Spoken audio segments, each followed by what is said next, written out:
You are Comrade Ivan Ivanovich Privalov. In 1961, you were selected for the Shukovgrad Internaut Exploration Programme SSSR. Despite failing your basic physical and being caught cheating on your entrance exams, on the morning of the 12th of April 1962, you boarded a rocket drill containing the experimental device Little Orpheus, with the purpose of descending through the Earth's crust to discover the relative hollowness of the interior and its suitability for colonization. No, you've lost me, General. Did I do what? You and Little Orpheus were dropped into an extinct volcano to drill to the center of the Earth and find out if we could establish a city there. Note, if you will, that this date is over 3 years ago.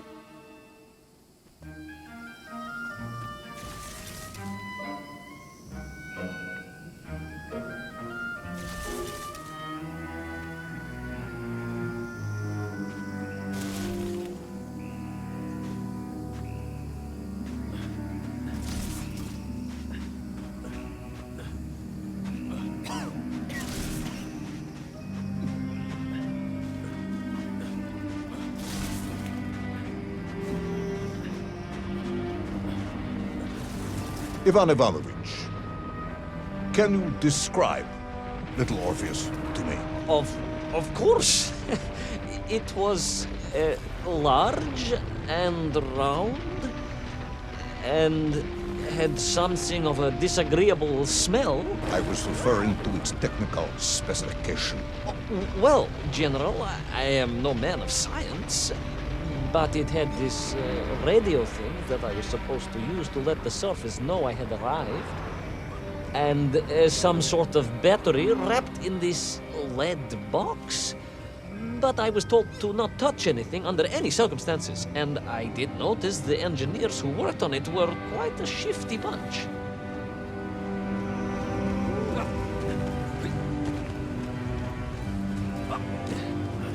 The Little Orpheus device contained a radio transmitter capable of sending a signal through miles of solid rock. In order to boost this, a powerful energy source was required. An atomic bomb, Comrade Privalov. An atomic bomb that you have lost somewhere below the Earth's crust. Ah, yes, that bomb. Of course, General. I can explain everything. But it is a long and somewhat complicated story. And let me assure you, this is not a case of milking chickens. But you won't understand where your bomb and Little Orpheus has ended up unless I start at the very beginning and you let me tell you where I've been for the last 3 years.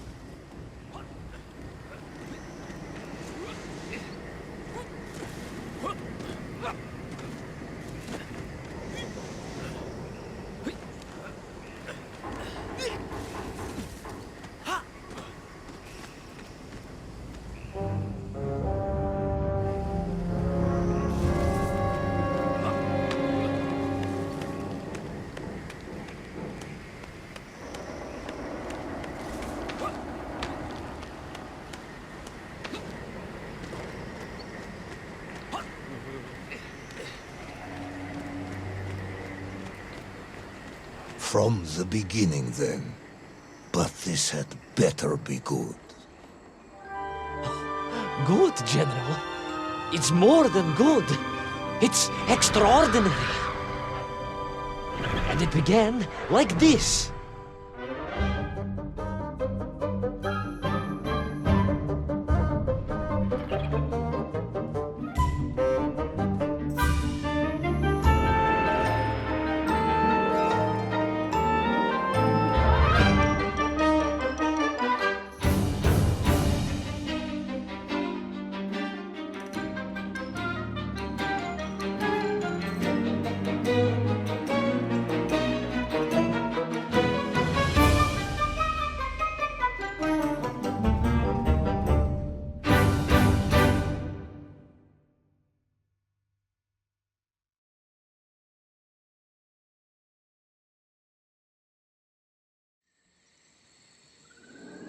An extraordinary sight.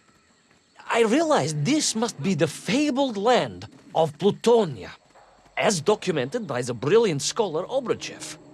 A trail of destruction carved by the rocket drill led down into the wild and mysterious jungle. The rocket drill itself must have snapped in half somewhere below Kamchatka, and little Orpheus bounced out and became lost in that prehistoric forest. If I was ever to get home, my mission was clear: to find little Orpheus.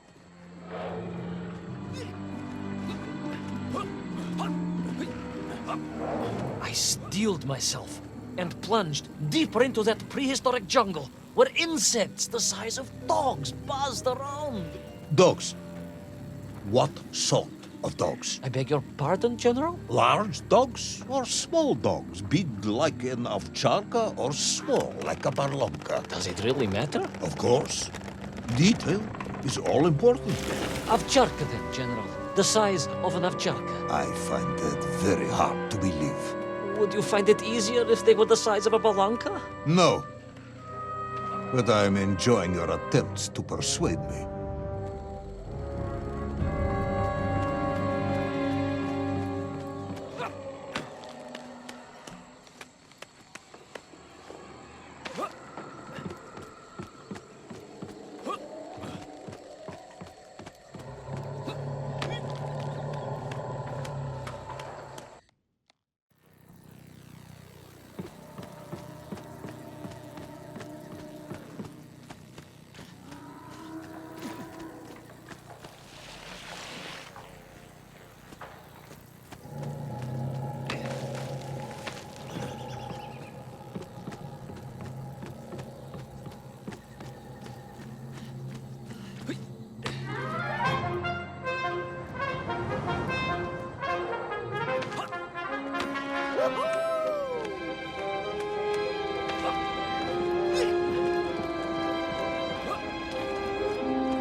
Another part of the rocket drill. But still no sign of little Orpheus.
I could see huge beasts, larger and more ancient than any known to our modern times.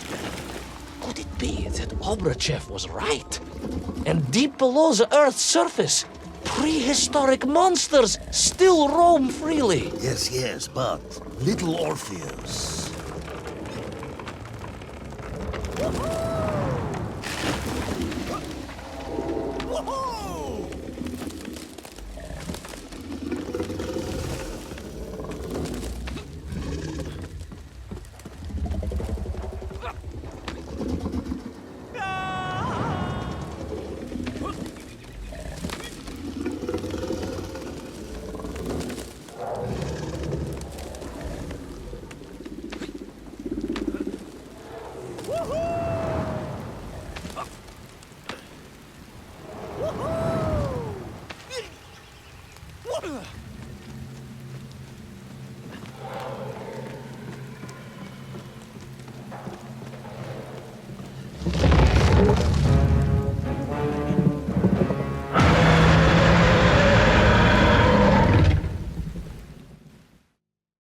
Terrible lizard intent on making a snack of me was none other than the most awful of the monsters, The Tyrannosaurus Rex. Oh, now you are an expert on dinosaurs. Oh, hardly an expert, General.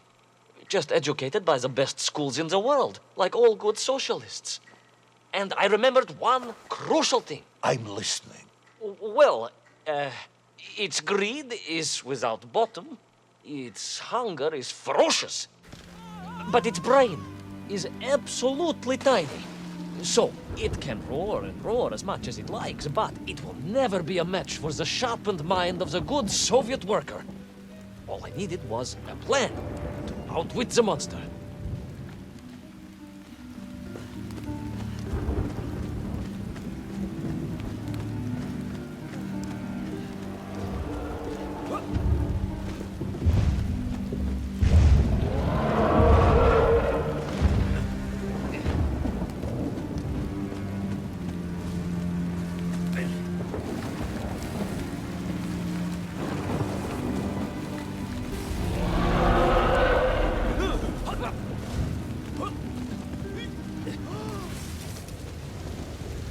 Imagine my shock and surprise to find in that clearing the last part of the rocket drill. More shocking was the fact it had been ransacked.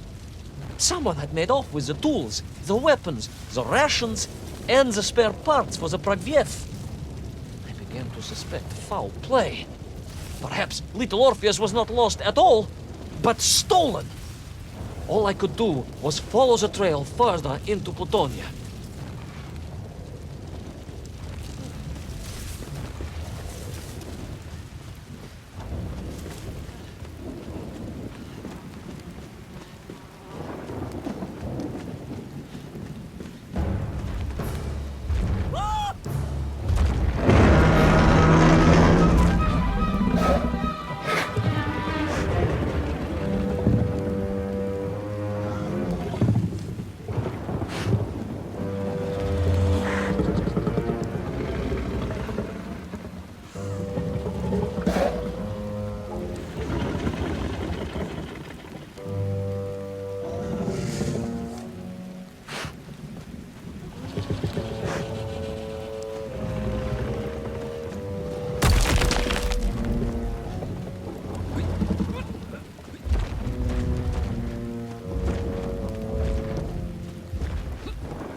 So we all agree this was the fabled land of Plutonia, do we?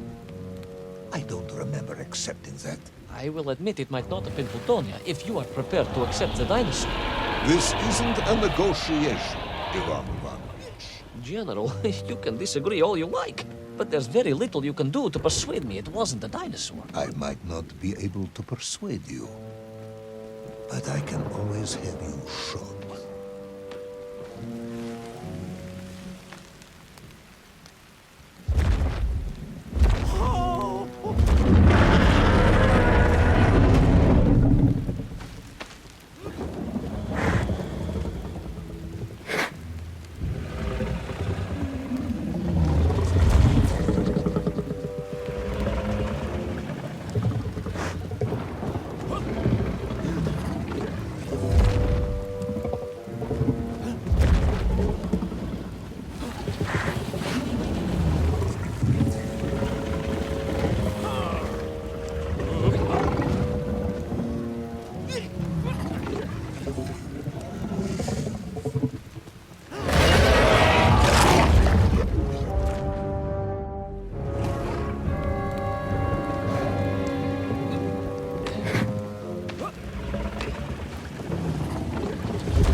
You hid in an egg. Yes, General.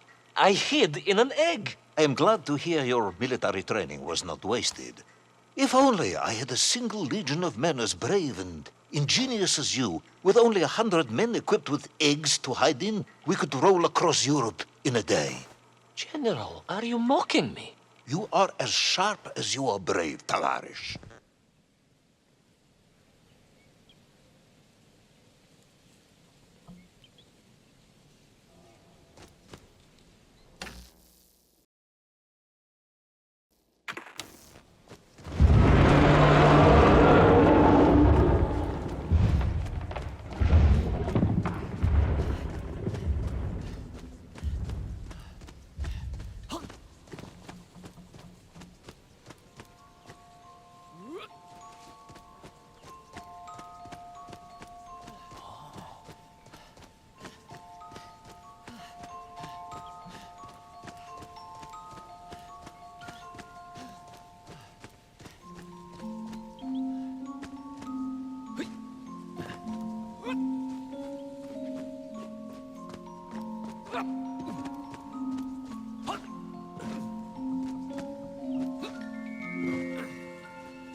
Couldn't believe it. I still struggle to believe it. A whole lost city, buried in that jungle deep below the crust of the earth. Who would have thought it was possible? Who indeed? It is, of course, a shame you didn't think to record the moment for posterity and help us all to get over our disbelief. But I did, General, I did. My training was excellent, and I immediately took out my komsomolets and began to document all I could.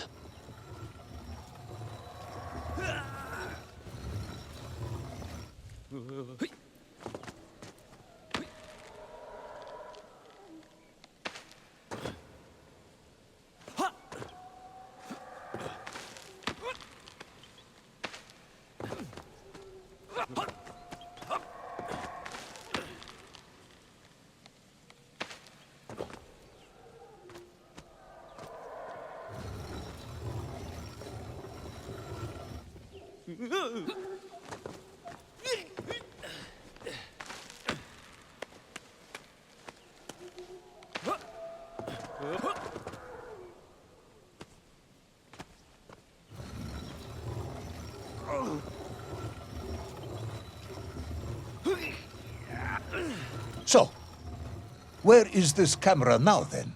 Ah, General, yes. What of course I meant to say was my training was excellent, and I immediately reached for my camera, only to realize it must have been torn from my utility belt in the crash and lost forever in that forgotten jungle.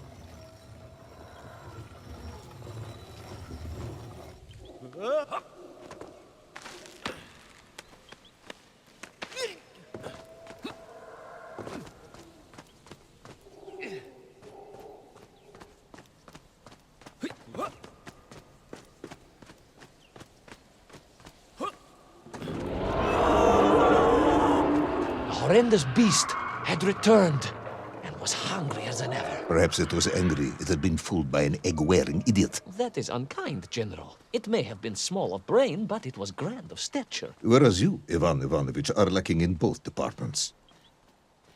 Presuming there were no more eggs to hide in, did you have a new plan? I did, General. Please, do tell me, what was this brilliant plan? I ran like hell, General.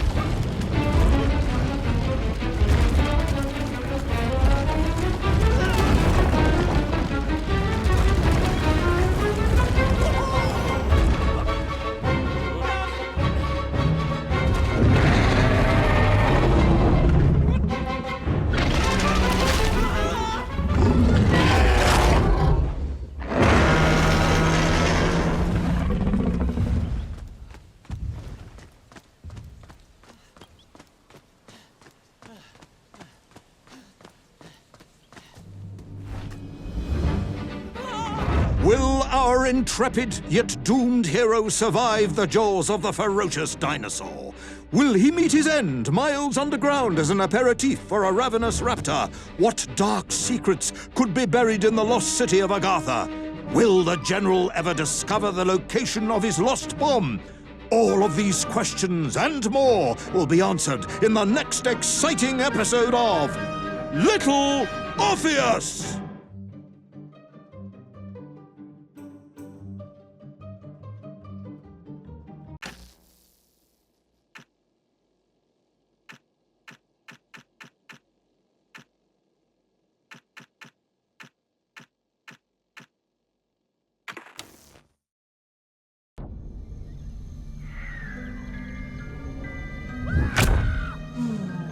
What luck! What a miracle! One moment I was rushing into the fetid tonsils of that horrible monster. The next, I was plummeting downwards to the jungle floor beyond its reach. I prayed I would land on something soft. Perhaps your head. But nothing could have prepared me for what was about to unfold. An epic saga of pride, power, and revolution. A struggle for freedom the likes of which our world has never seen. And it happened like this.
were those strange, gentle monsters who towered above me? I could only guess they were the lost tribe of the Mienf, an earlier race of people. But why were they so fearful of those ancient gates that lay just beyond their village? And why did they seem to recognize me? Why?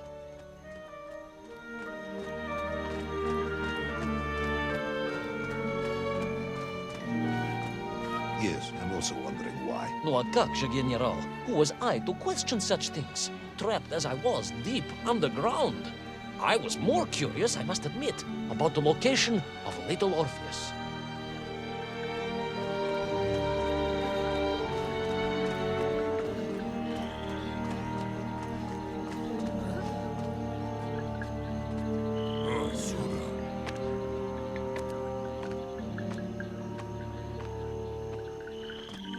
You talk of a great city, a mighty power.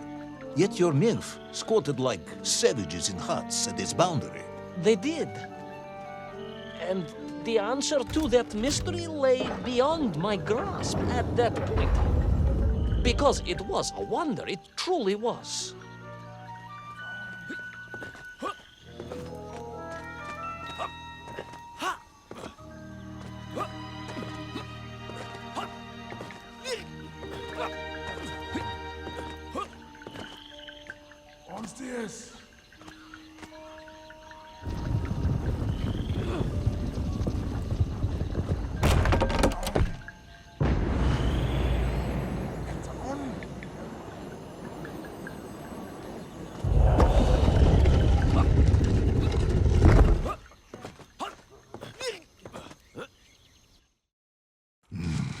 The lost city of Agartha. I hope I may one day see it myself. Oh, General, if only you could. Unfortunately, as I shall explain, should you seek Agartha now, you wouldn't find it. It has been utterly destroyed.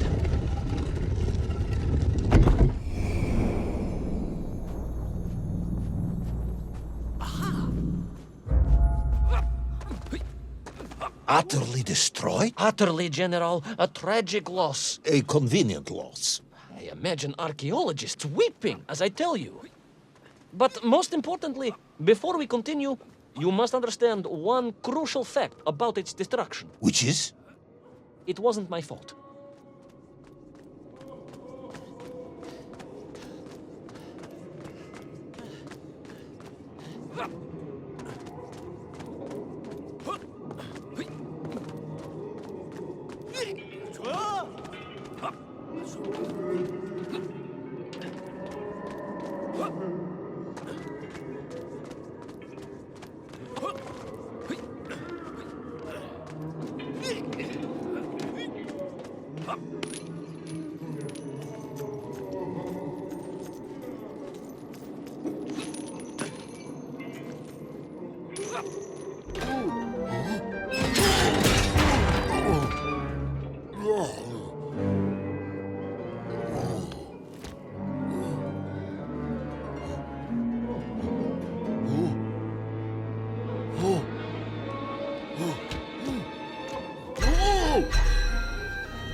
Those poor, unfortunate Mienf, trapped and kidnapped and dragged away, only to return as vicious foot soldiers to some unknown tyrant.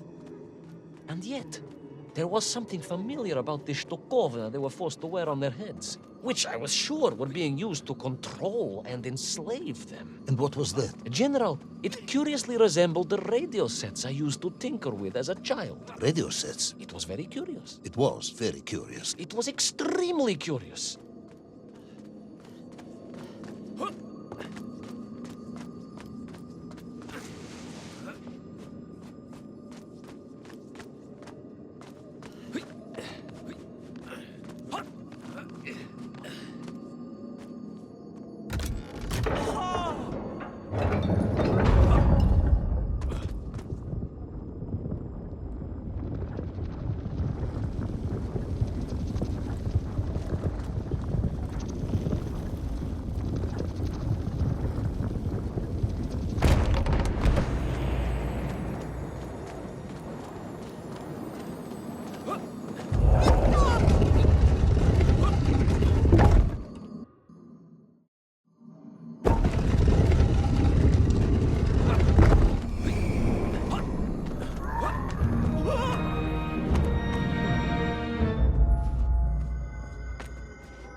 An ancient technological metropolis, powered by a glowing resin, carved from the very earth? A glowing resin carved from the very earth.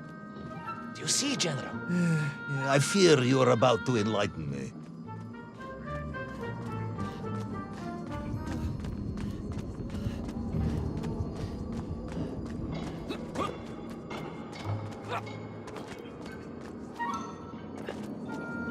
Little Orpheus must have been drained by the impact, but whoever had stolen it and brought it here was no doubt planning to use the Agarthan resin to charge up the atomic bomb, restoring the device to its full potential. What sort of man would come up with such a monstrously reckless scheme? Perhaps the type of man who has such limited understanding of atomic energy that he thinks an ancient metropolis can be powered by shiny marbles.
I am curious, Ivan Ivanovich. You talk and talk about this great subterranean city, yet what you describe sounds strangely familiar. It does in some way bear an uncanny resemblance to the glorious architecture of Comrade Alexei Dushkin. Wouldn't you agree? Нет, General. I have never heard of this great Tavarish Dushkin or his works. Interesting. Because you were photographed on the steps of his marvelous Vysotka na Krasnich Varotach, shaking hands with the Glavny Constructor. That was the chief designer? The sweaty little fat man with the bad hearing? Mind your mouth, Ivan Ivanovich. And don't think you can distract me by slandering one of the great visionaries of our time. Without him, neither of us would be sitting here now.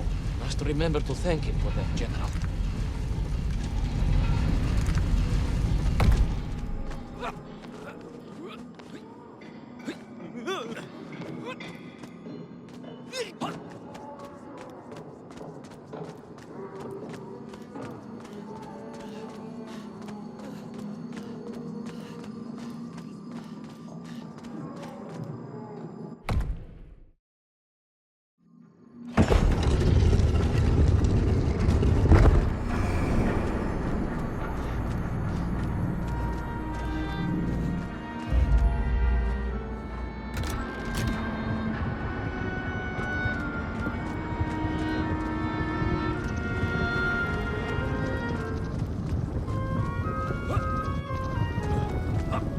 Those enslaved mink were trying to stop me.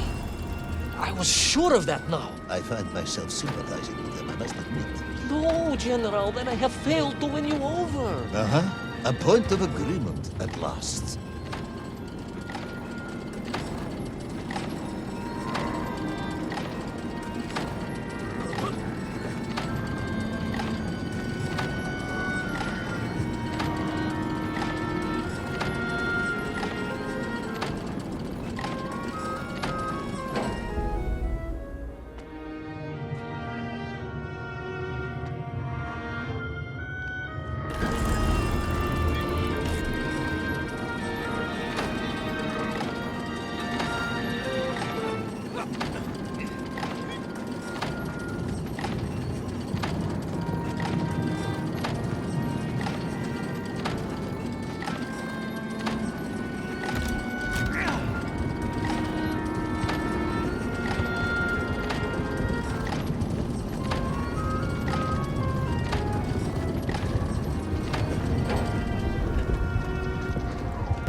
Ask again, General. Are you mocking me? That would be unprofessional, comrade. I will try harder to convince you then. It is, after all, a cautionary tale of unleashed tyranny. It is a cautionary tale of unleashed idiocy. But please, do continue.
I stepped from the cable car onto a plateau at the center of the city, where a palace, a vast acropolis, stood. I was reminded of Chelyabinsk Sorok. May I ask how you know of Chelyabinsk Sorok? My Aunt Masha was a traveling tinker who married a beef investigator from Zlatoust. She told me of a secret but wonderful city in the west. An edifice of sheer power, humbly serving the will and needs of the people. Yes, unfortunately, that story didn't end so well. No. That's what Auntie Marcia told me. And perhaps that is why I was also reminded of it. Because the moment I touched the floor in that place, I could tell something was very, very wrong.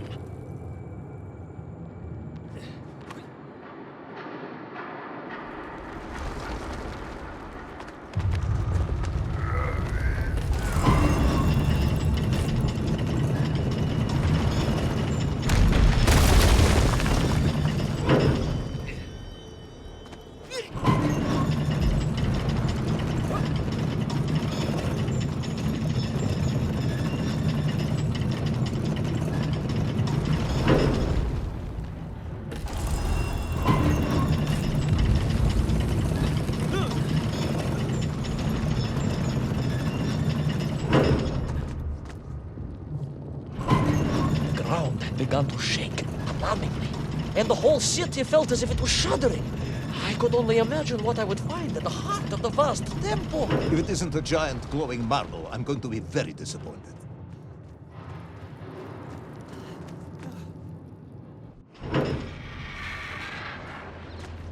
A huge resin sphere that overshadowed all of the others.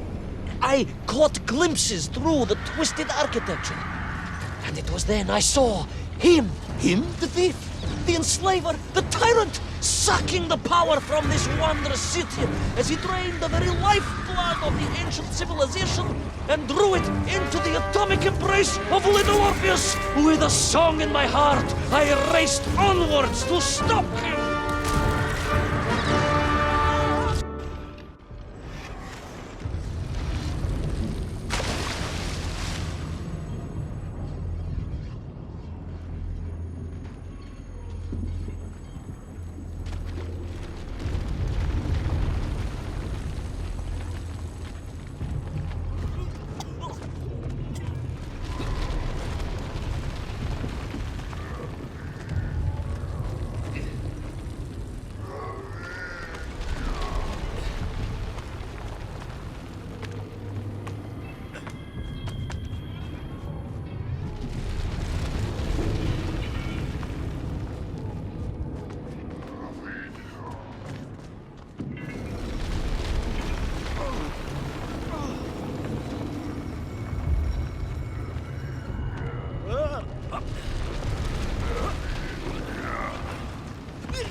Drained of its power, the magical heart of the city cracked, and it sent shockwaves through the world around me. A true monster general, willing to bring down the mountain itself upon Agatha and bury it forever in his ruthless scheme. I could not save that wondrous place, General, to my shame and regret. But I resolved myself to avenge the men, to recapture little Orpheus, and to bring that tyrant to justice.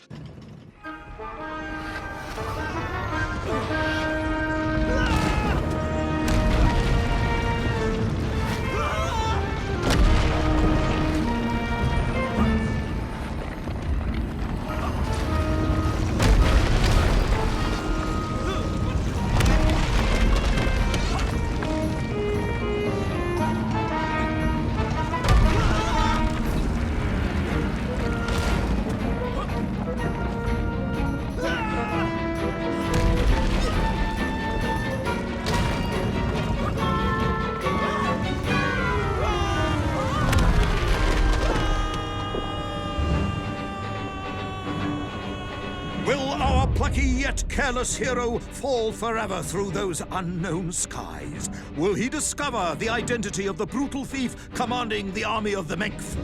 What chance does he have of ever returning to his beloved homeland? How long can the general's patience last?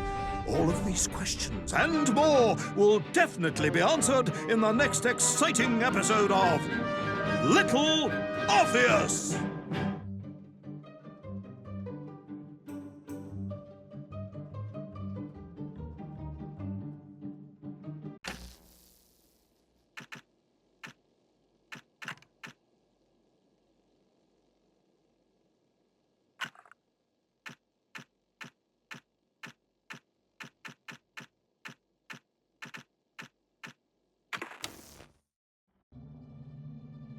I plummeted down through that weird sky towards a great turbulent ocean that roared and swelled. A ferocious sea that offered no hope of survival. I thought of home and wept, unaware that in an instant my fortunes would be changed by an event so bizarre I almost hesitate to tell you. And it happened like this.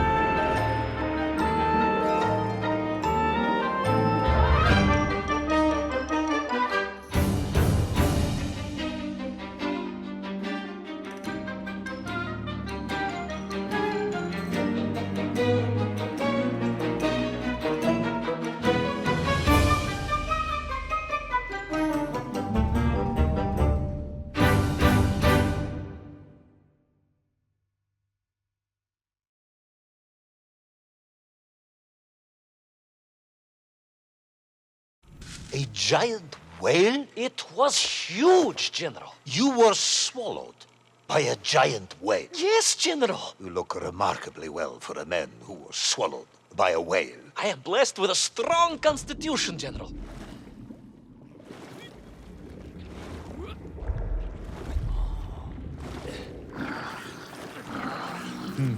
And I assume you are now going to tell me how you managed to escape from the belly of this giant whale. Naturally, General. And I must say, it really was a fascinating glimpse into the interior life of one of our world's most magnificent beasts. I consider myself a wiser man after this experience.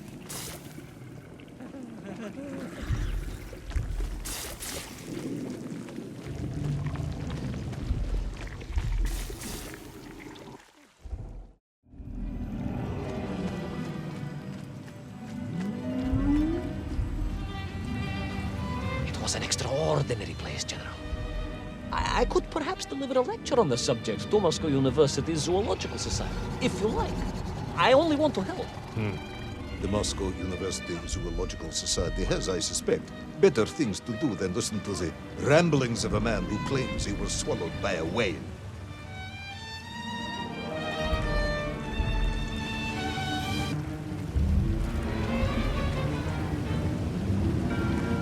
That is a shame, General. People can be so closed-minded. I, on the other hand, have little choice but to hear you out. For your own sake, Ivan Ivanovich, I must urge you to be brief. Absolutely, General. I will tell you directly of my miraculous escape from the belly of the whale. You simply won't believe what happened next. That is becoming a dangerously overused phrase, comrade.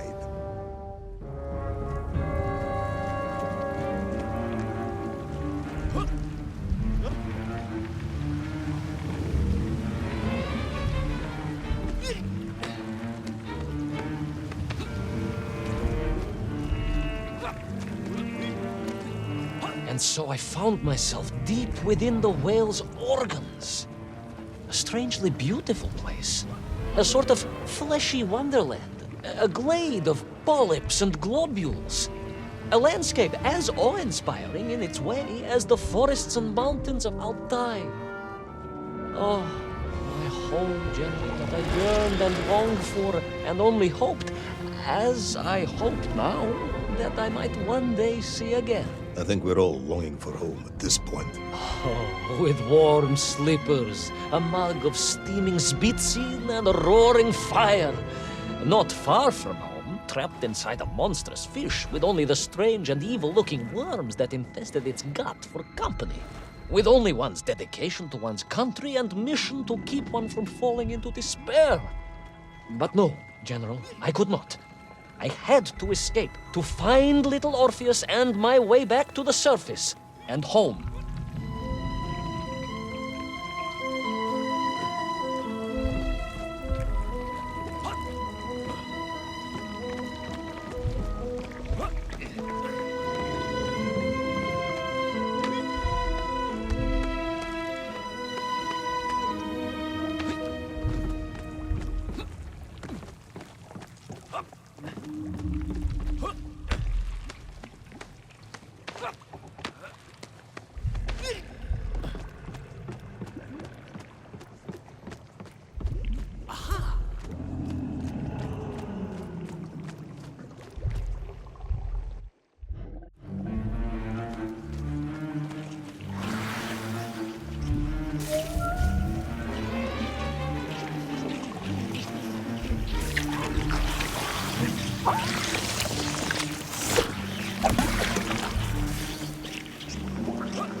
Worms, you say, living inside the whale.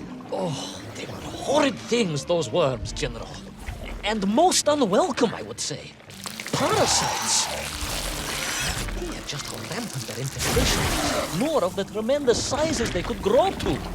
At that point, my thoughts were only of escape. And I had a plan. Yes, I'm sure you did.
Worms, they made your Nivirayatne whale sick. Wherever they attached themselves, the flesh began to turn gray and die. It was a truly distressing sight. And I resolved myself to assist the whale by removing the leeches wherever I could find them during my escape.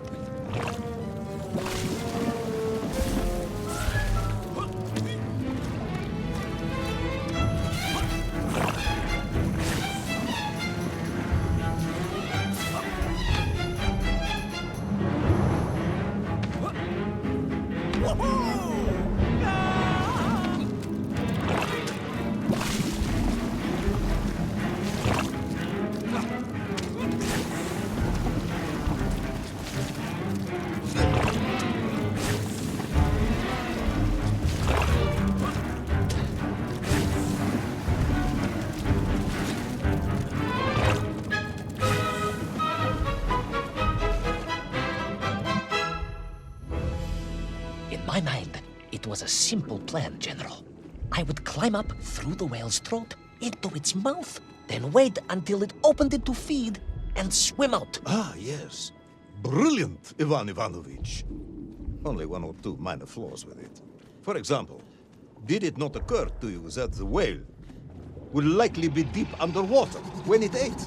Bravo, General, but I am a strong swimmer. As a child, my parents would take us to holiday near Irkutsk, where we took constitutionals in the waters of Lake Baikal. In fact, my mother often called me her malenький морской котик.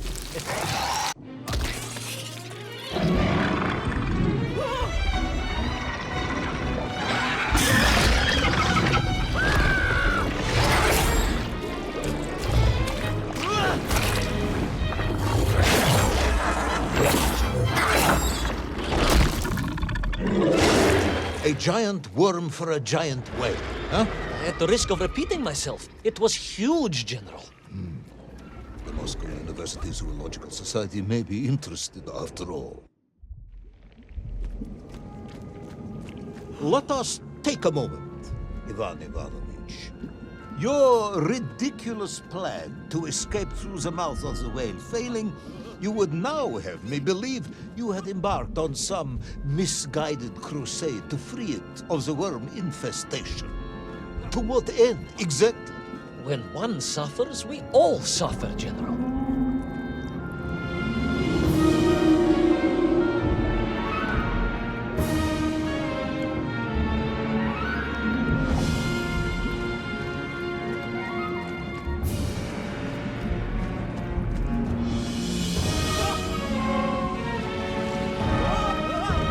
Your ideological commitment is admirable, comrade, but... I concluded that if I could find the root of the infestation and neutralize it, the whale could mount a spirited counterattack against the worms.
And then, victorious, the whale would surface to expel the remaining poisonous muck and slime from its body.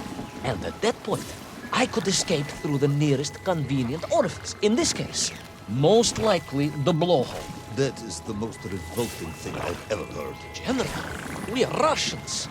We have withstood the sheer force of nature and history and emerged triumphant. An expedition through the nasal sphincter of a gargantuan whale is nothing to us.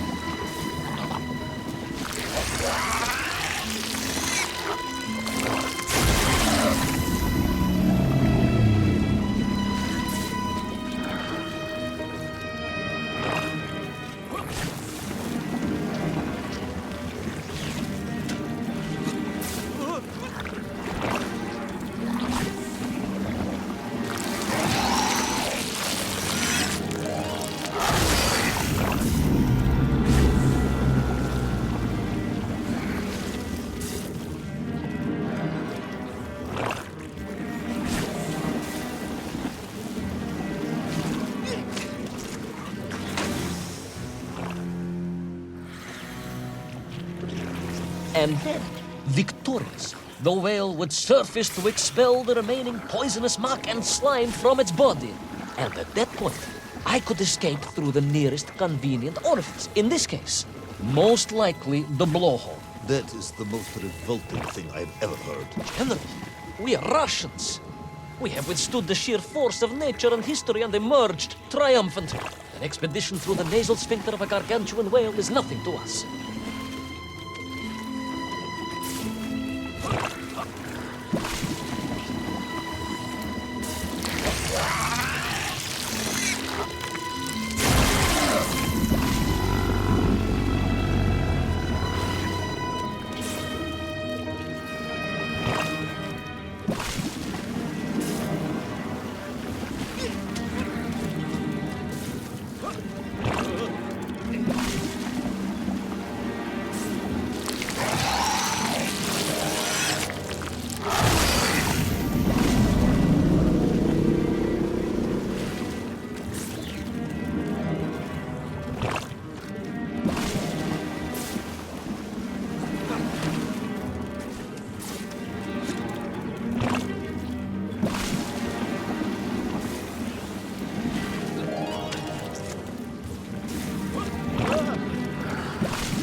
I suppose you would have me believe that the whale was grateful to you. Oh, well, General, that would be presumptuous. I doubt it was even aware of my presence. But I had more immediate problems. For if the whale might have been relieved by my actions, the worms were enraged. Worms Furious. Worms Incandescent. do not feel Violently indignant. emotions. Demented, General. Deranged. Enough!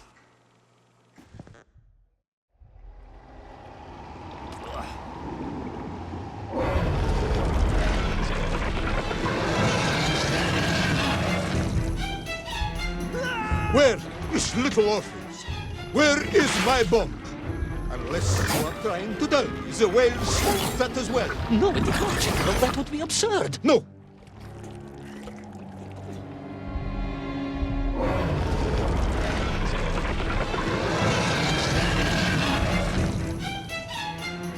Where is little Orpheus? Where is my bomb? Unless you are trying to tell me the whales want that as well. No, it did not, General. That would be absurd. No, Ivan Ivanovich, you are absurd. Your story is absurd. This whole ridiculous fairy tale is absurd.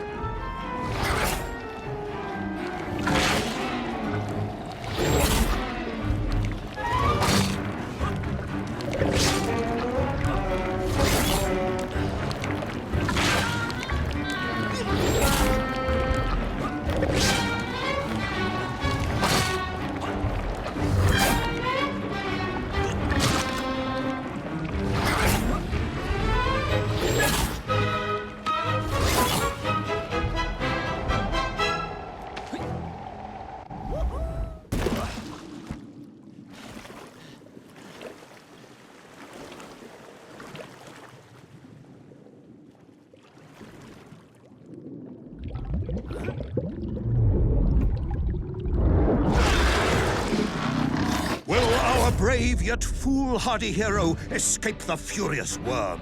Will he be doomed to spend his days trapped in the innards of a bad-tempered cetacean? Where is the whale swimming to in such a rush? And what will it do when it gets there? Is the general about to lose his temper and order the cosmonaut shot? All of these questions and more must surely be answered in the next exciting episode of Little Orpheus!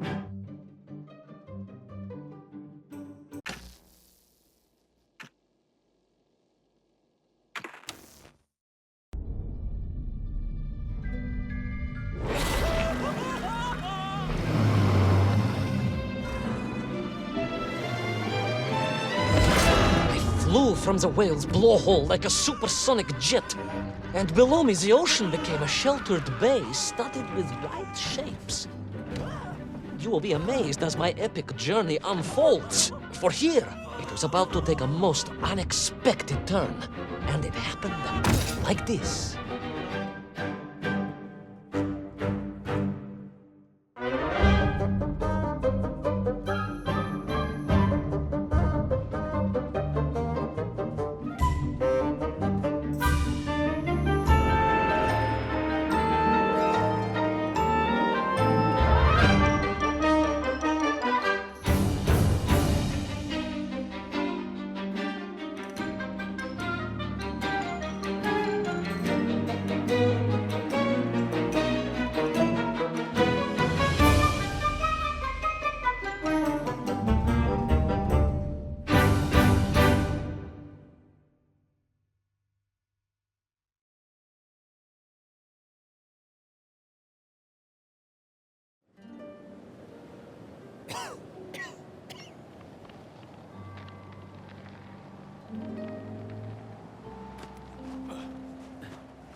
It was a beautiful but deadly wasteland. Freezing cold, brutally chilling, enough to kill a man in hours. Yet here you are. Indeed, General. An impoverished childhood playing in the streets of Omsk during those bitter winters had made me hardy. I thought you said you grew up in Altai. Ah, General, the life of a poor toy maker's family. We had to move from place to place just to find work.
Sonikov land, eh?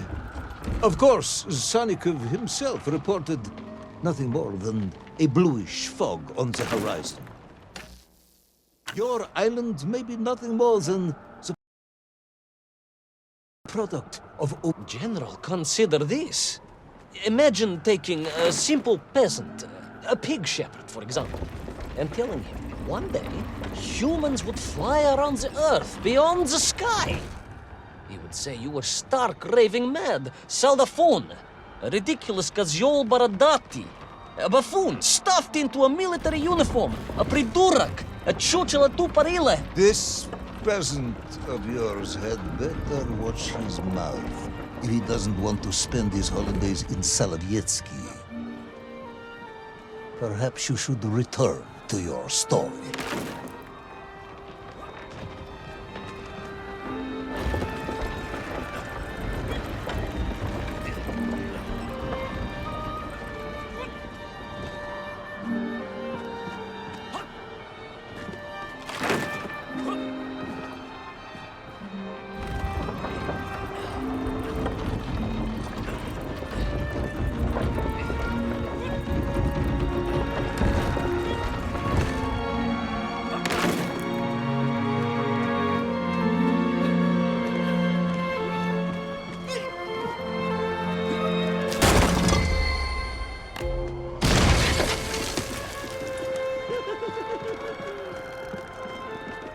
there in the cliff. I could not believe it. A hairy elephant, trapped and frozen in the ice. A mammoth. No, General, a hairy elephant. Who would think such a thing could be?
Trudged onwards through the blizzard, one foot grimly in front of the other, blinded by the snow, my nose becoming quite blue, my thoughts of home crushed under the weight of the plummeting temperature. I am bored, Ivan Ivanovich, and sick to my teeth of listening to this rubbish.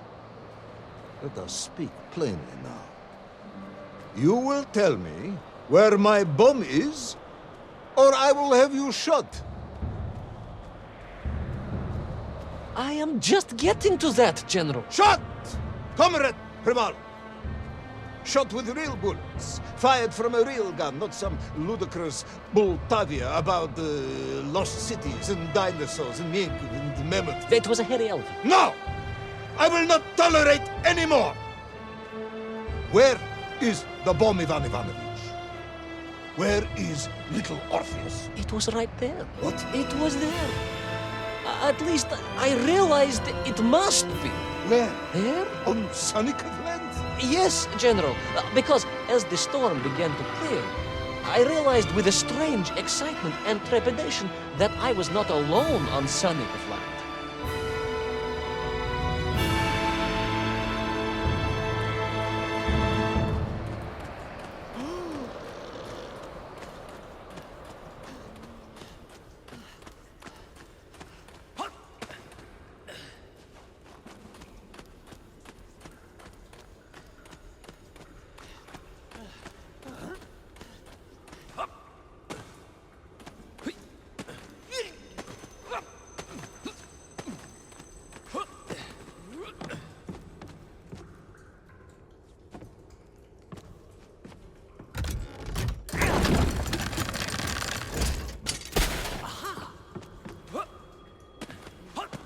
Wait.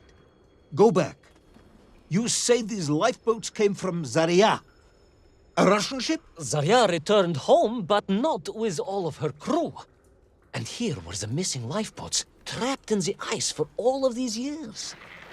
And it could only mean one thing. That you are continuing to hang lapsha on my ears.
Baron Edward von Toll. Of course, I remember reading about his tragic expedition at school. We were taught he had died a hero's death out on the icy wastes, searching for Sannikov land. Yet what if, in doing so, he had sailed accidentally into the interior, deep below the crust of the world? A fellow citizen of the surface. I had to try and find him.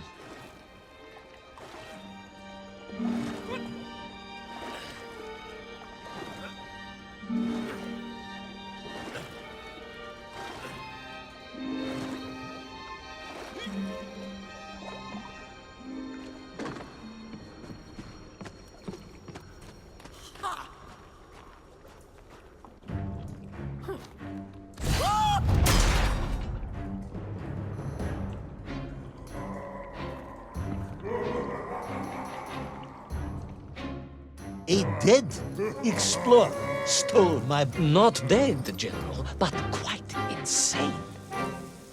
Perhaps it was the loss of the arm or the leg, or the long years in isolation. But Toll was clearly mad. You should have got along perfectly then. How I wish we had, but no, General. Whatever Toll's intention with little Orpheus was, I had no time to consider it. I was in mortal peril once more.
So, you believe that Toll had somehow enslaved the Menkiv and bent them to his will? I do, General. It was obvious. Why else would they serve him? And how else could they be so different from their freed comrades? These odd helmets they wore, it was the science of our times. No doubt about it. Although fused with some strange crystal technology I could not recognize. To be honest with you, it didn't seem appropriate to stop and ask them.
This Toll, you say he was an explorer?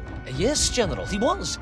He vanished some 60 years ago. I remember the story well. And you say he stole little Orpheus? To get home, General. To get home. I think he must have thought he could use the atomic bomb to blast his way back to the surface.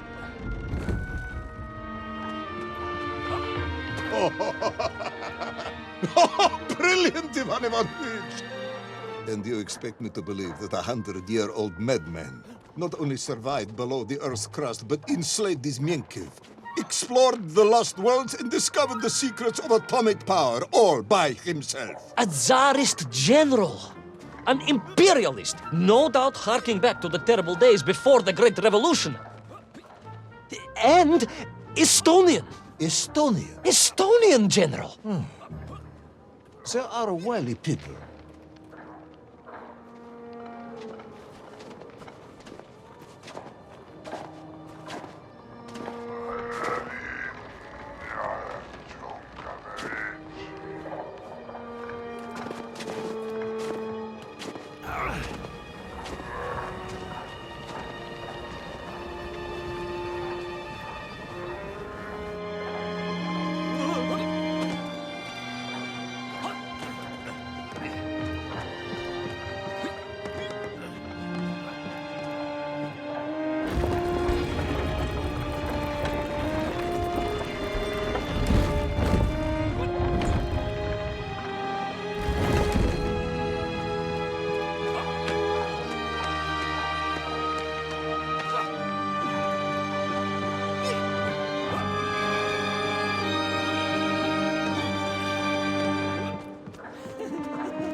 The slave mines stretched away into the distance, and I sometimes wondered if I would ever find my way out.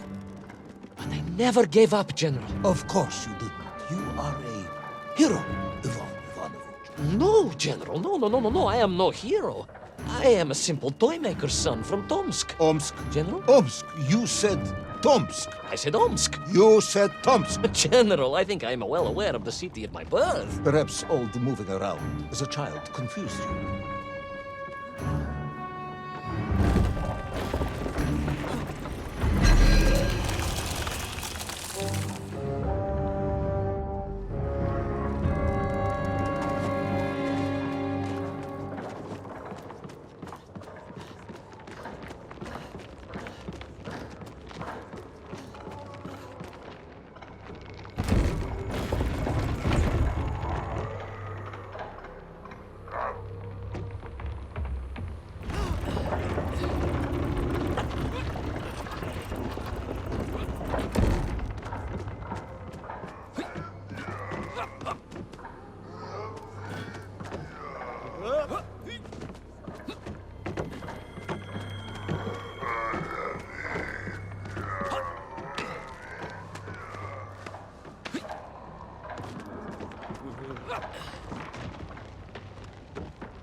On we flew, across the deserted, frozen plateau. I was single-minded in my pursuit, dogged in my determination.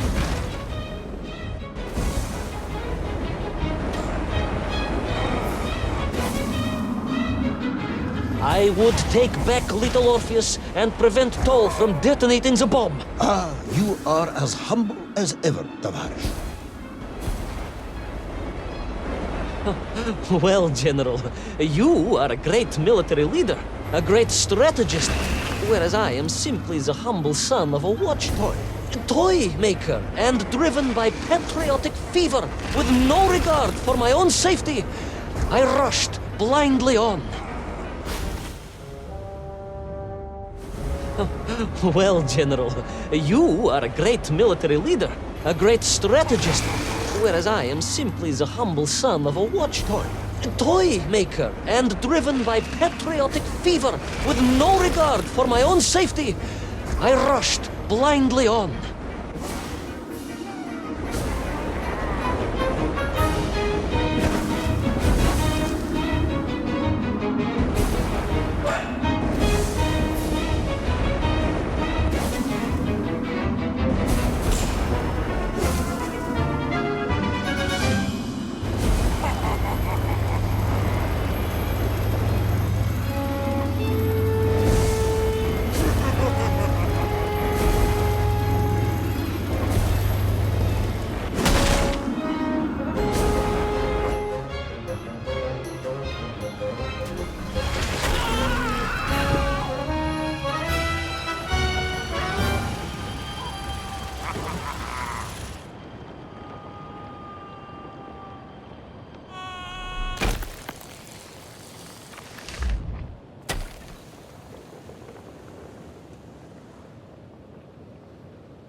Will our courageous yet unfortunate hero drown in the depths of an inhospitable frozen sea?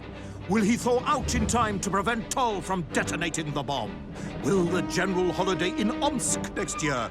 Or Tomsk? Or perhaps both?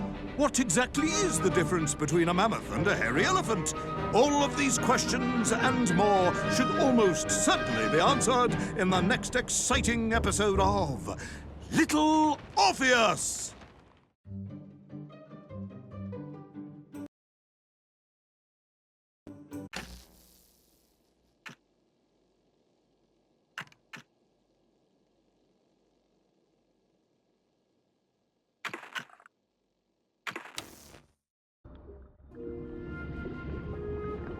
I thought I was doomed.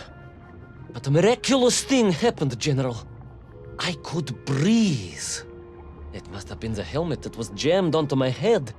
It was a strange and remarkable thing. Some might almost say beyond belief. A narrow-minded fool may indeed, General. But of course, you are no Durak. But even as I sank towards the floor of that lost ocean, my journey was about to take me to darker, stranger territory than ever before. And it happened like this.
Let me see if I have this correctly. After narrowly failing to apprehend the mad missing explorer Toll and recapture my atomic bomb in your giant snowball, you fell through thin ice and sank to the bottom of a subterranean ocean, discovering along the way that the mind control helmet you had accidentally wedged onto your head enabled you to breathe underwater and resume your pursuit across the seabed. General, you seem perplexed. Perplexed? Perplexed is that the keys to my house are not where I left them. Perplexed is the fact my dog will not eat cheese like other dogs. No, Ivan Ivanovich, I am not perplexed.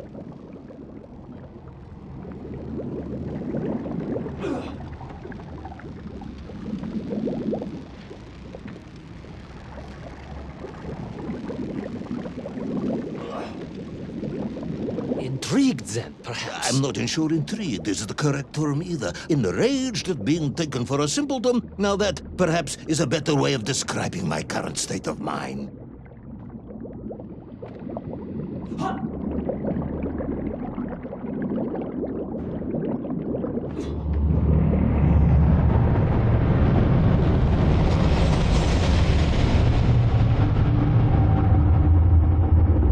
That is unfortunate, General. Once again, Comrade Privalov, I must correct you. Unfortunate is losing one's car in a snowstorm. Unfortunate is booking opera tickets on your wife's birthday and getting the date wrong. Oh, was she furious?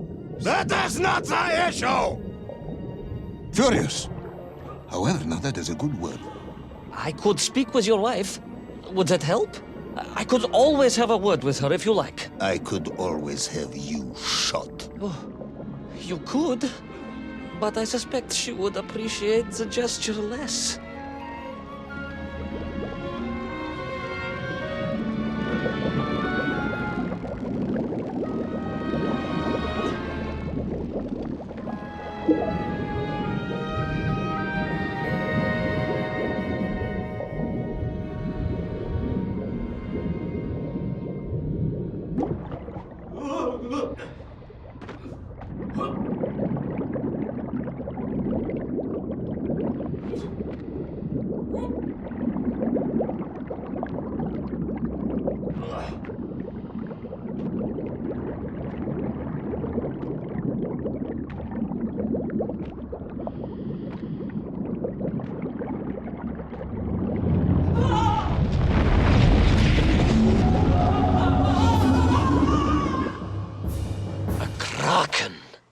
A vast monster of the sea.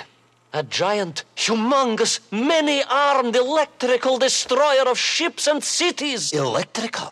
Electricity flowed along its horrible body, sparking and stunning all it touched, flowing like deadly rivers along its awful tentacles.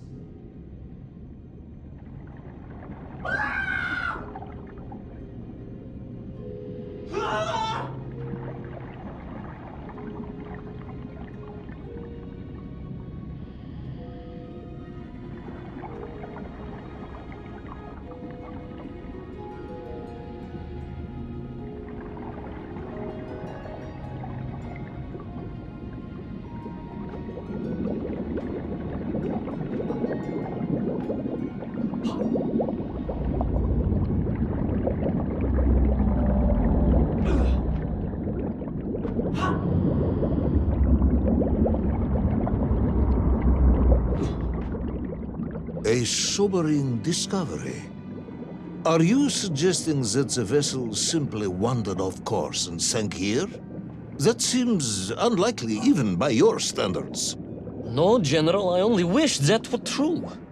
The mighty ship showed terrible scars, signs of having been grappled and torn asunder by some huge and terrible adversary. That is indeed strange and curious. I am troubled by this discovery. Might you almost be perplexed, perhaps? Don't push your luck.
I was stationed at cn some years ago. I am only too aware of how easy it is for the imagination to create monsters when one is exposed to lonely and dark places. My men required constant monitoring. Much like my cousin Pavel. He was also stationed at Ostrov? No, he required constant monitoring. He was a devil for stealing eggs.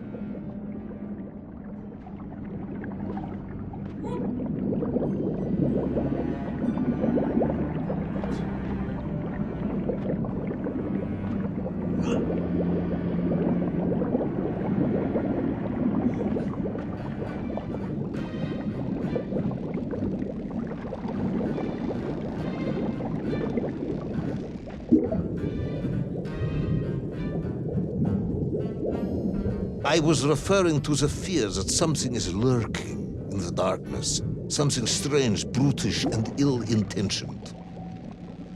Again, that sounds much like my cousin Pavel.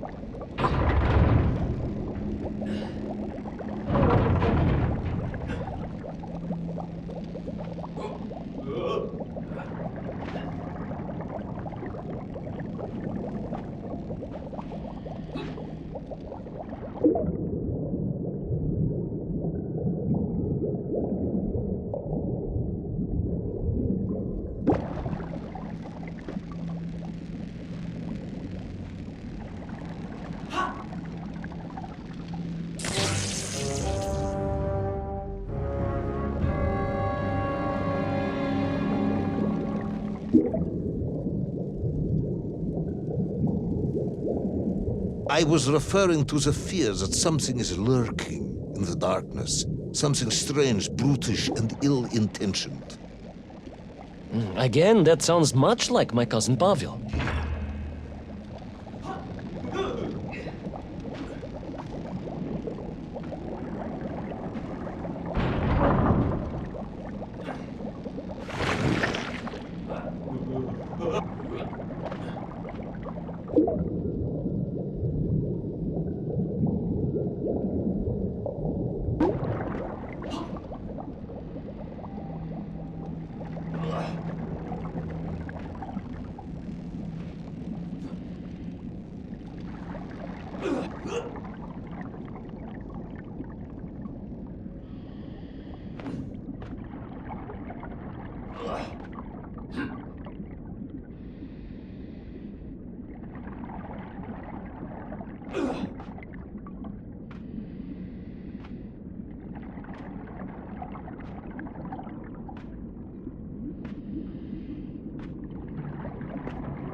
Hunted. There was no doubt about it, and escape was all I could think about. Naturally. That and duty. Duty? Yes, General. After all, I had a bomb to recover from that villain Toll. How clever of you to remember that.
But first, there was the issue of escape.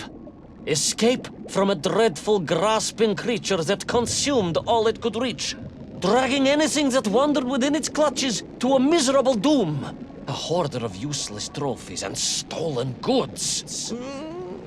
Once again, Tavarish, I suspect you are pursuing a somewhat tortuous metaphor for capitalism, in the misguided hope of appealing to my political ideals.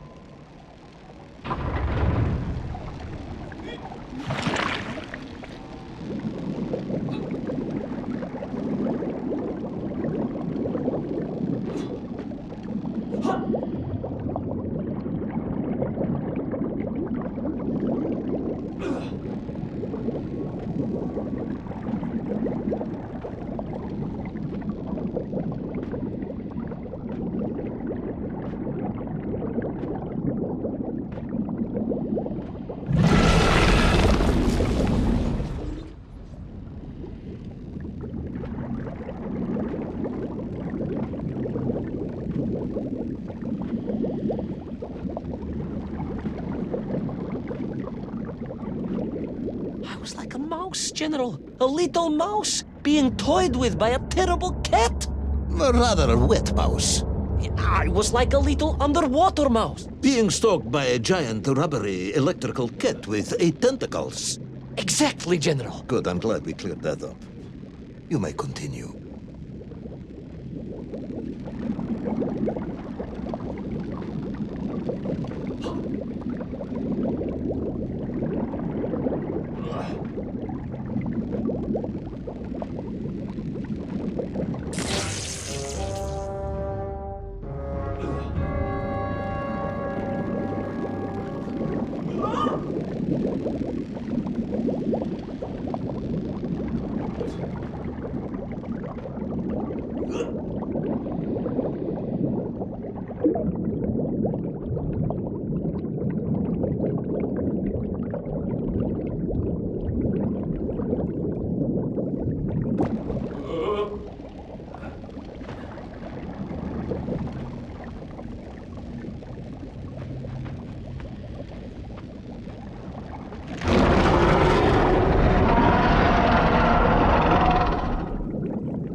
Submarines.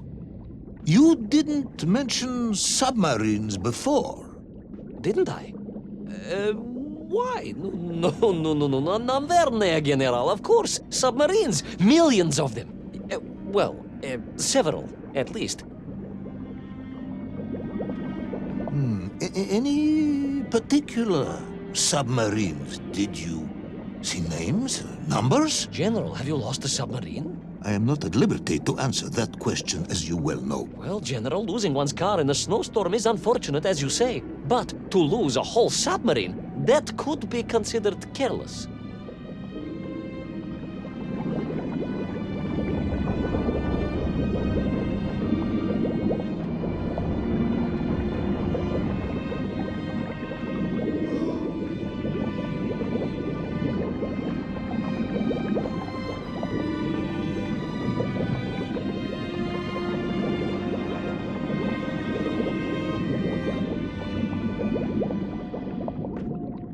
And you are certain it was M. Division? Oh, where's this dismal story is going next? You somehow miraculously brought the remaining closed cycle engine online, flooded the torpedo tubes, dispatched the Kraken with one shot, and triumphantly surfaced. No, General. That is not what happened at all. I did indeed make my way to the torpedo tubes, but for a very different purpose. After all, history has taught us that atomic power is not to be toyed with. Much like tired, impatient generals, perhaps. Particularly the perplexed ones. Indeed, General. Or like dogs that will eat no cheese.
our determined yet disorientated hero end his days as socialist sushi?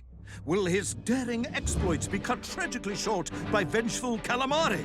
Will the general's wife ever forgive him for missing Ruslan and Lyudmila? And just how many eggs did Pavel steal, and where did he keep them?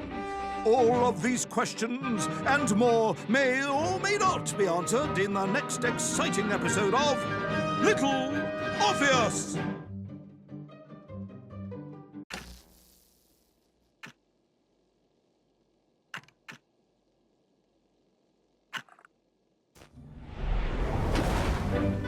I was alive, General.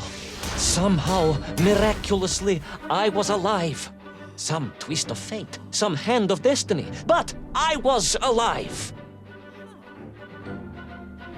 Strange as this new world was, I knew Toll must have come this way, and it was my task to find him. And it happened like this.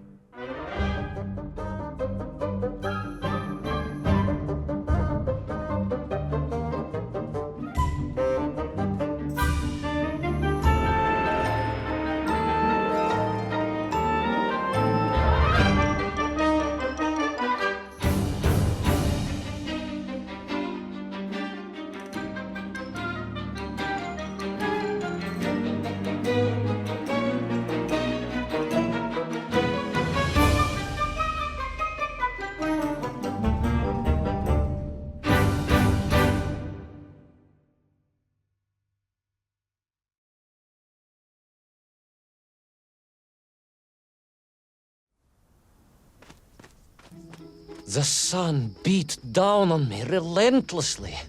The heat was unbearable. I was exhausted. Yet I could not stop. I had to go on. For 7 weeks I trudged across the desert. On the second day... Please, comrade, if we may. I think we can skip the details, unless you consider them to be particularly relevant to the location of Little Orpheus. Of course, General. We will simply omit the tale of the singing chasm, the oasis of mirrors, the sightings of Toll's Mienk aloft on their pterodactyls carrying parts of my crashed rocket drill over the horizon to Lemuria. Wait, the what? Singing chasm? Not that, but the rocket drill. Oh yes, General, the rocket drill. But what did Toll want with it? And why Lemuria? Lemuria? Lemuria, General. I am not familiar with this Lemuria, comrade. Well, that is because it does not exist, General.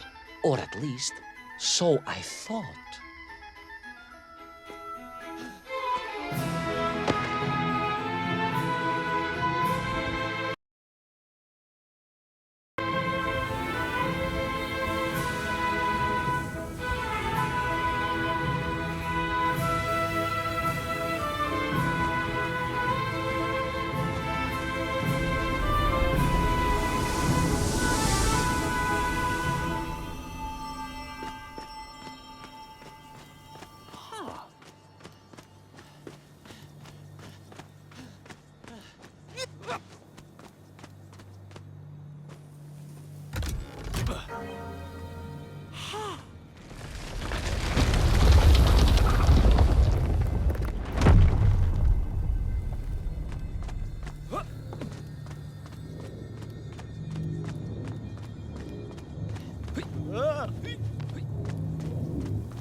Strange crystals seem to exert an extraordinary hold over the stone blocks and arches.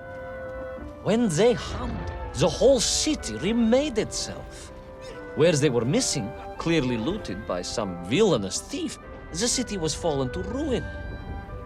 It was like a vast musical instrument, vandalized, and yet still attempting to toot.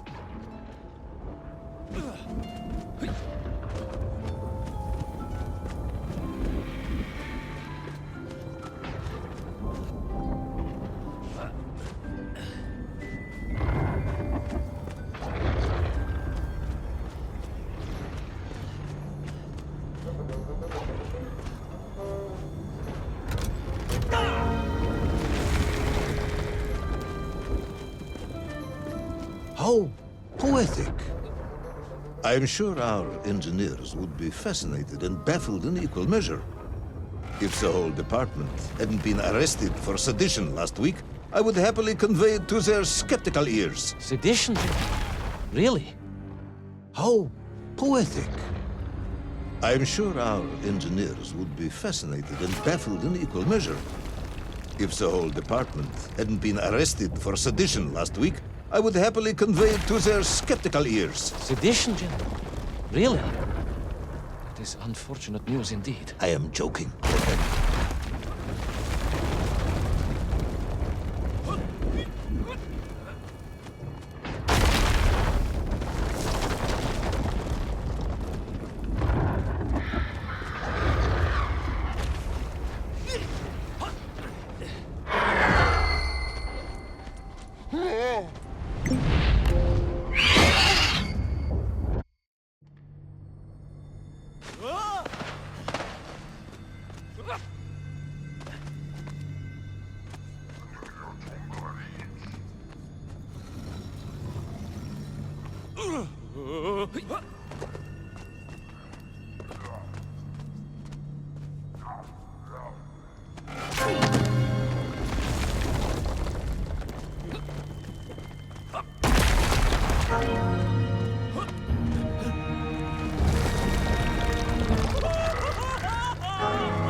Oh, yes. The Mank for here, all right.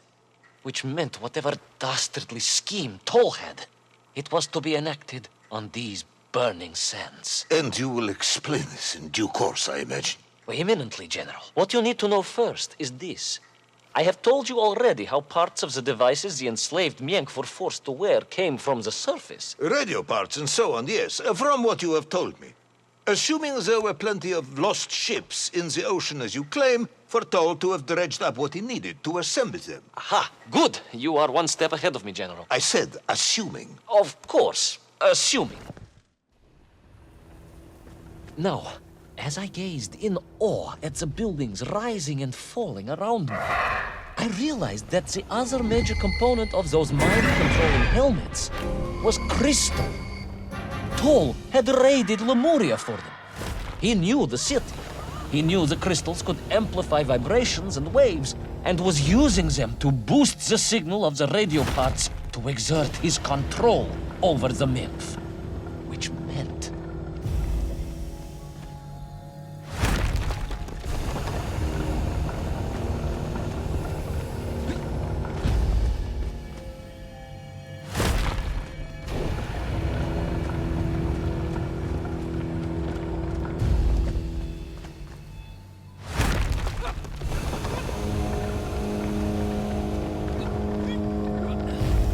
Yes? Imagine, General, what such amplification could achieve when fused to the finest atomic science our great Soviet civilization has produced. Wait. I do not understand. You said Toll was planning on using the bomb to shatter the Earth's crust to return to the surface. A tragic mistake, General. I had not recognized the extent of his mad ambitions. You mean to imply Toll would have attempted to enslave the Russian people? Pah! The will of the Soviet citizen is mighty and strong. To you, perhaps, as a trained warrior. But consider, perhaps instead, a humble son of a toy maker from Tomsk. Ah, yes. Perhaps we have our share of simpletons, after all.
The vast pictograms told of a history of wonders. They seem to suggest the Lemurians were travelers from another world, where a mysterious clock seemed to stand. That is very mysterious. As mysterious as the location of little Orpheus, perhaps. Ah, yes, of course, General. I am...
As I bravely explored that ancient city, a question was gnawing at my mind.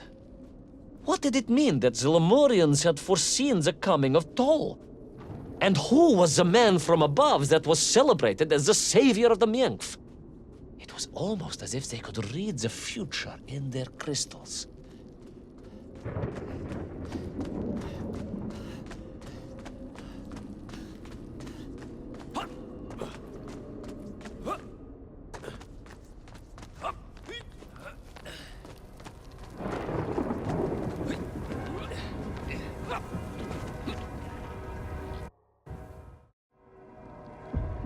The bells of Lemuria tolled and tolled, a roaring symphony, a crescendo of peals that set the city dancing, each note causing the crystals to shimmer and cascade with light. But the sandstorm was no natural phenomenon, and the bells did not ring for celebration. Something was very wrong here. Aside from the pterodactyls and the Myenkf and the dancing stones and the ancient magical prophecies and the crystals and now the giant bells, you mean?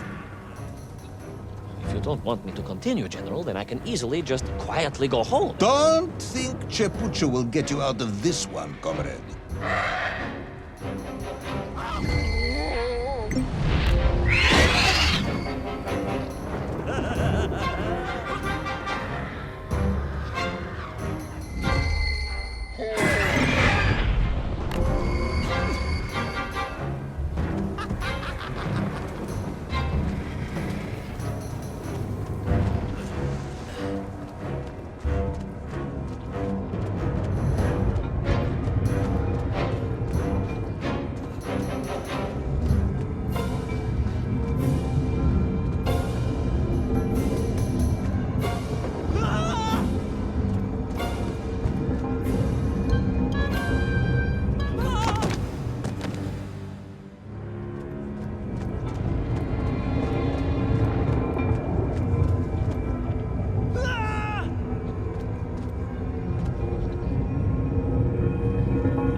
raced through those magical structures, a righteous fire in my heart.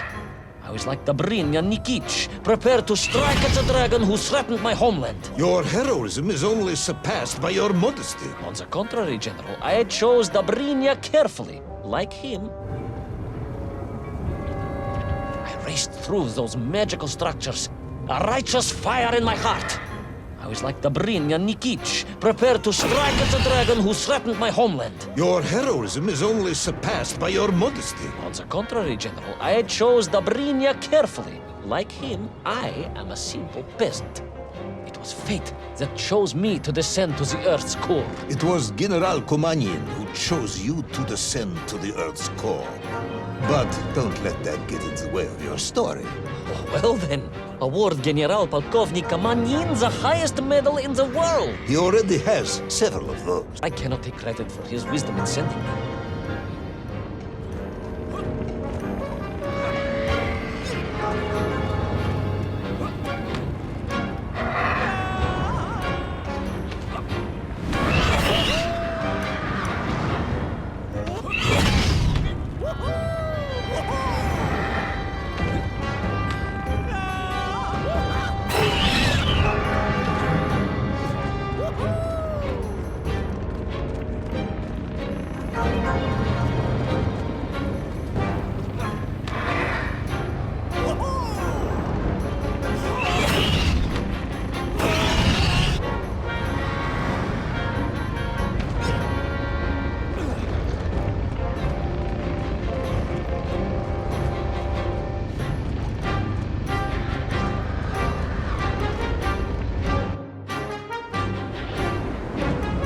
What was once a rocket drill ship, built to burrow into the Earth, was now a mighty vessel, repurposed to blast off into the skies.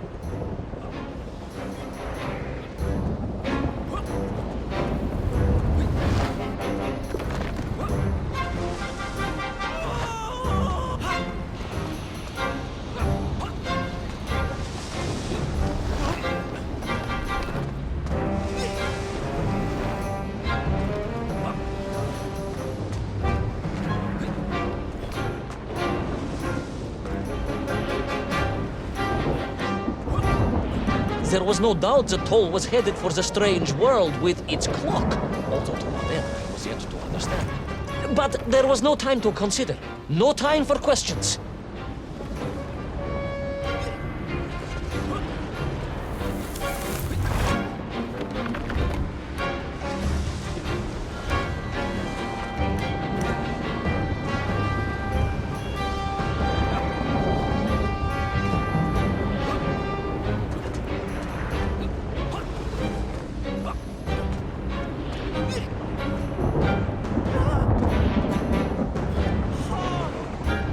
Toll was on the rocket. Little Orpheus was on the rocket. And wherever they were headed, I must head there too, to thwart his plans, recover my drill, and save the world!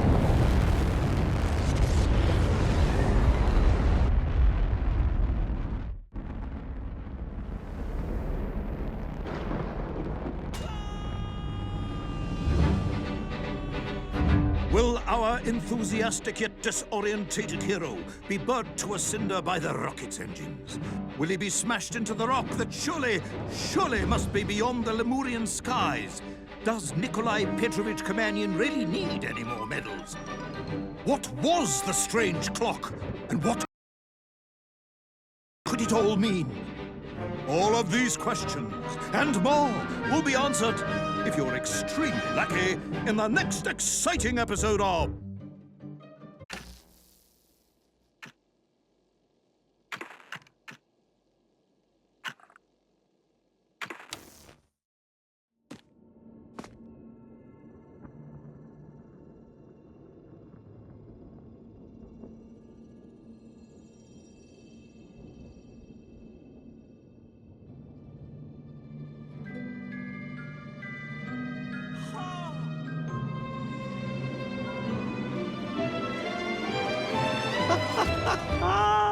Laika! Are you stark raving mad? It was Laika. I am sure of it. That spirited little dog saved me. Laika saved you in her little space machine. I believe the correct term is capsule, General. Don't push your luck any further, Ivan Ivanovich. I fear it might snap. Oh, my apologies, General. In my excitement to explain what I discovered on the far side of the Metagalacticus Interiores, I got carried away. And it happened like this.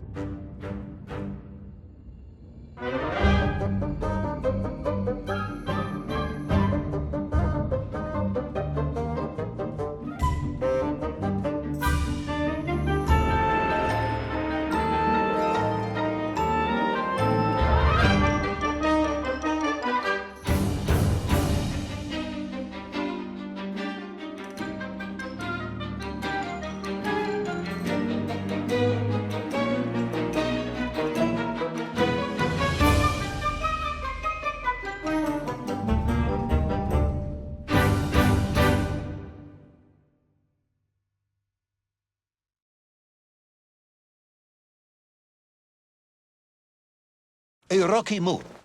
It's the center of the Earth. The source of all creation, General. A place where time flowed like rivers, and boulders of raw matter rained like comets upon the cratered rock. Another miraculous escape from death. Another happy accident. It was no accident, General. Laika took me there entirely deliberately. I'm sure of that. She continues to be a heroine and a savior and protector of our great nation.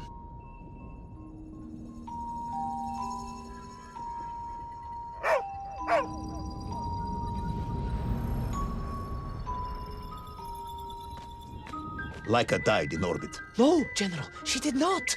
She's very much alive and happy, and currently living several miles below our feet. Laika is dead, Ivan. She most certainly is not, General. This is the real world, Tovarish. A world where you did not go to the center of the Earth, and Laika died in orbit. In my world, General, Laika is still alive. A better world, some may argue. Very well. I will live in your world for a while longer, but time is running out. Ah, yes, time, General. I was just coming to that.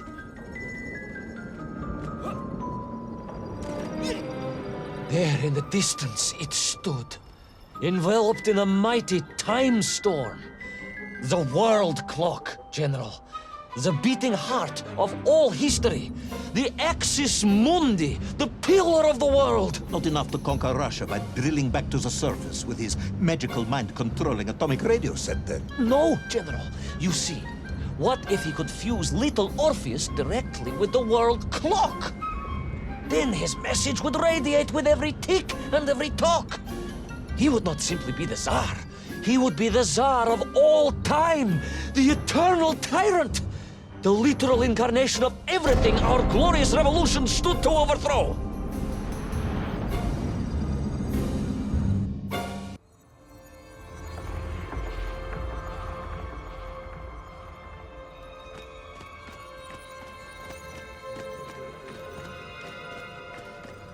Sonikiv! Uncanny, General. But it was somehow different. I felt no cold. The waves were motionless. Indeed, it was as if I had stepped free of those rivers of time and stood on entirely motionless ground. And there in the distance, What? debris from Tsarya and tall slave mines had washed up here, almost as if I were meant to find it. And there, amongst it, the winking of steel led me to a blasting cap, and a plan began to form.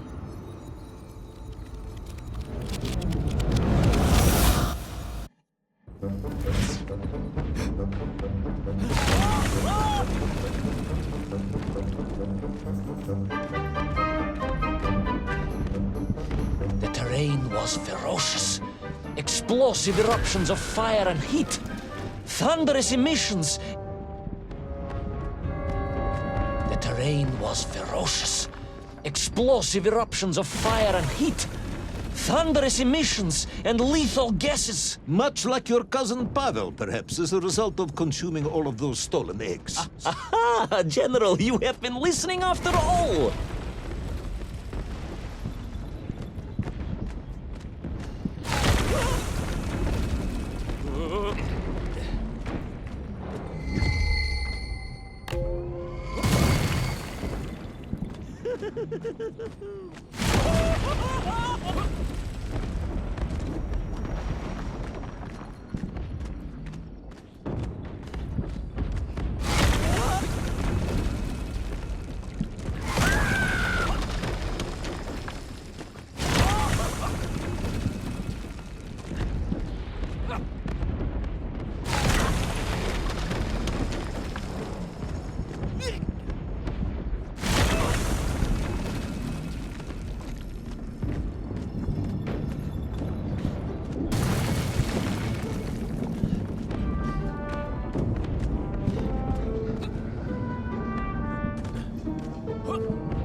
Agartha again? But why? You are stalling, comrade. The clock is ticking. Tick-tock, tick-tock! Of course! In a flash of inspiration, I understood. It was all wrong, you see, General. That we can agree on. We should never have gone to the center, because without little Orpheus, Toll could not have become the tyrant he had. The rocket drill was his means to reach the world clock, but it was little Orpheus that enabled him. And the time itself, the world clock itself, was determined to make matters right. With a little help from you, of course. Merely a simple pawn in a game played upon a cosmic scale, General. But a pawn who understood that he was being given a second chance to grab a chunk of the explosive resin that wondrous city was built upon.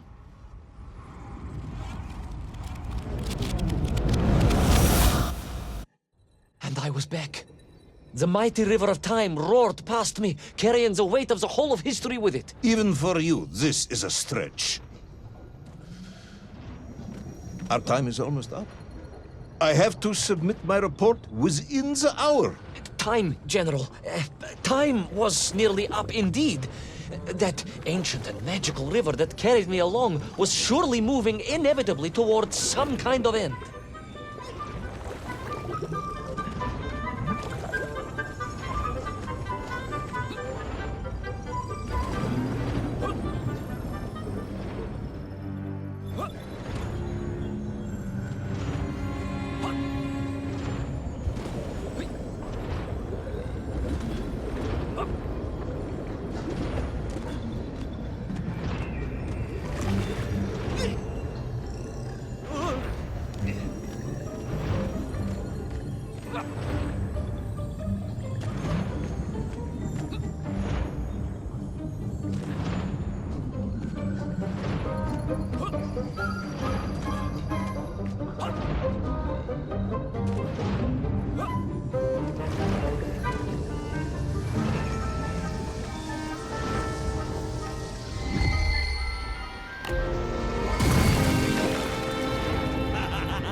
Enough.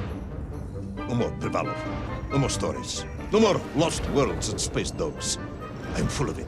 It is nearly midnight, and you have not given me the adequate explanation for the whereabouts of little Orpheus and the atomic bomb. But, General, I am about to tell you what happened when I finally caught up with the villain Toll. I do not care, Tavarish. I simply do not care. You have worn me down, and it is time to call a halt to this. I bear you no malice, comrade. In many ways, I admire you, but time is running out. Yes, General, yes. Time. Because it was time itself that suddenly appeared to be on my side.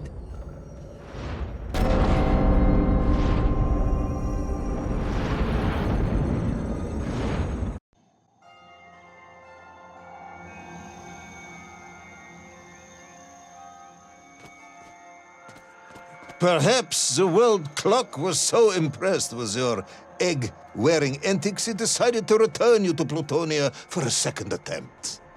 I would strongly suggest you cut to the chase. The chase, yes. The pursuit of tall and little Orpheus. I stood there with the resin fragment in one hand and the blasting cap in the other, and then, just like that, a clock began to ring. The world clock? No, General, an alarm clock. My Slava alarm clock, in fact, given to me by Auntie Marsha. The one who married the beef investigator. The very same. And the moment I saw that clock, I knew what I had to do.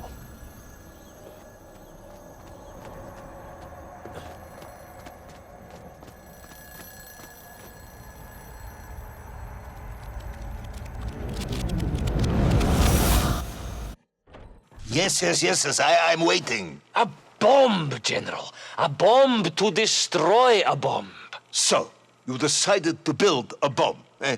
A bomb to destroy little Orpheus. It was a simple plan, really, General. Yes, you are very fond of your simple plans.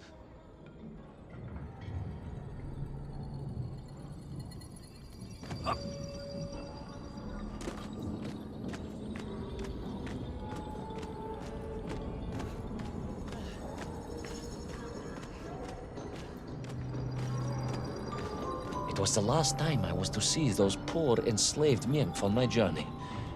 As they scurried in agitation around the base of the rocket drill, now a dreadful weapon of war in the hands of a madman, I was reminded of my mother. Your mother looked like a nymph? That is extremely disrespectful, comrade. No, I meant I was raised by my mother from an early age, of course. My childhood memories of my father were all too brief. You are rambling, Comrade Privalov. Time is running out. Diani Rezinovi.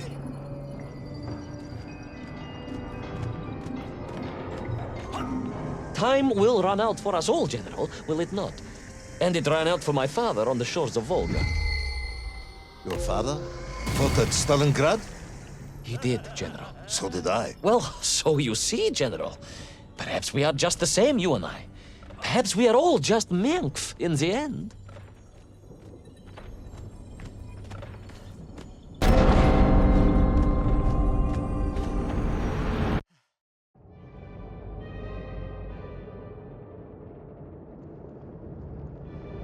What possible use in the construction of a bomb could be found in the belly of a giant whale?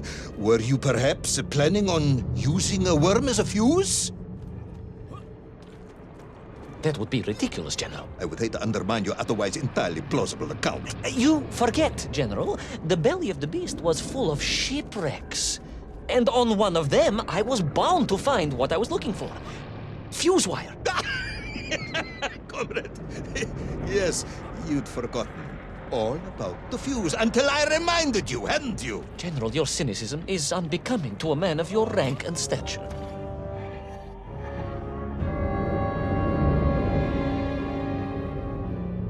What possible use in the construction of a bomb could be found in the belly of a giant whale?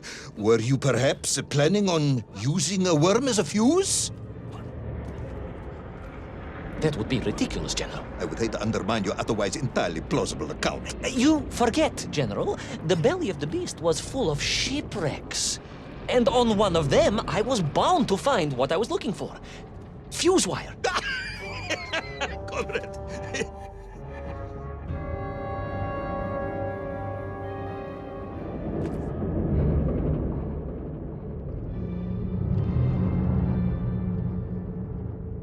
What possible use in the construction of a bomb could be found in the belly of a giant whale? Were you perhaps planning on using a worm as a fuse? That would be ridiculous, General. I would hate to undermine your otherwise entirely plausible account. You forget, General. The belly of the beast was full of shipwrecks. And on one of them, I was bound to find what I was looking for. Fuse wire.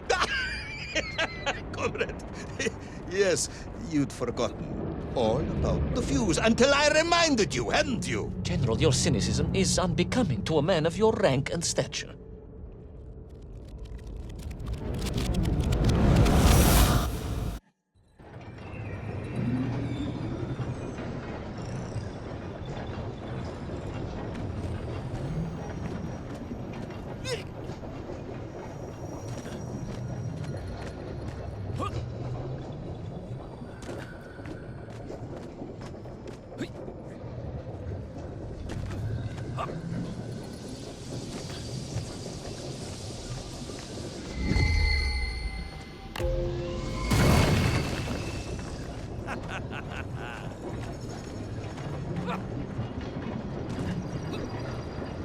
clock was now ticking, General. Literally. I was surrounded by time, immersed in it, floating along a river of it on a raft made of history, seeking the next moment of...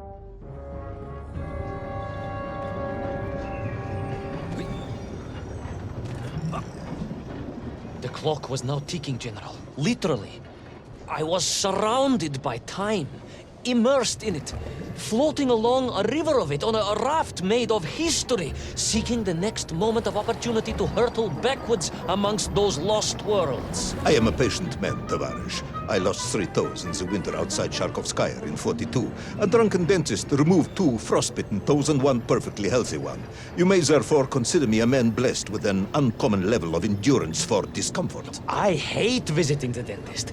My uncle Vanya was a dentist, and he was a deeply strange man, notwithstanding the love he felt for his pigs. Is what? He was a pig dentist, General.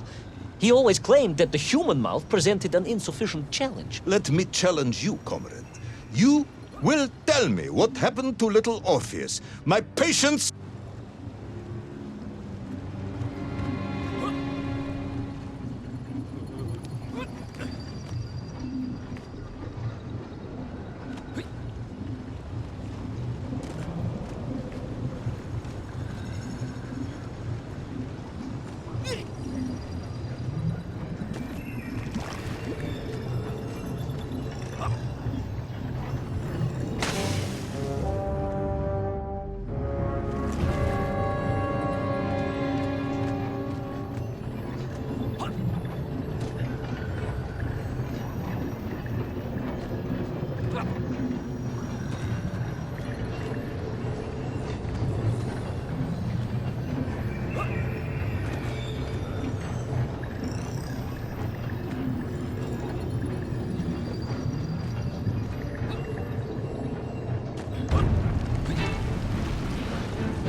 And so to the ocean floor, and that strange submerged city, and those poor lost vessels.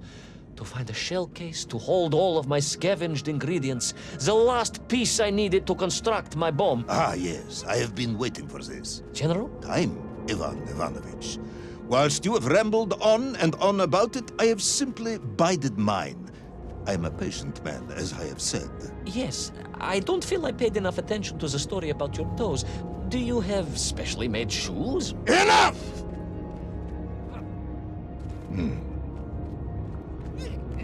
Now I have your full attention. Indulge me, Tavarish. Explain to me how you made this bomb. General? Your bomb, comrade, that you so brilliantly constructed to destroy little Orpheus. Tell me how you made it.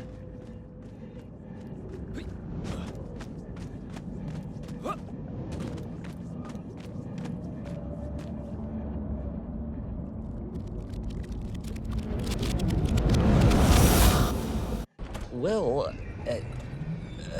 In detail.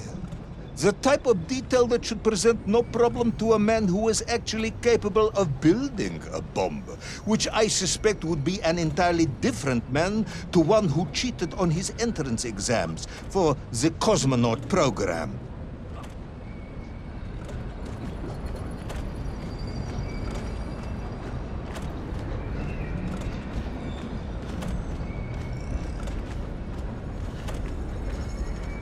uncharacteristically silent, comrade.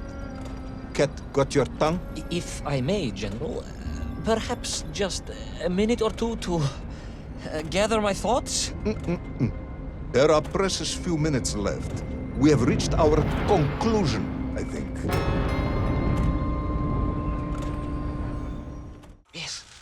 Yes, we have, General.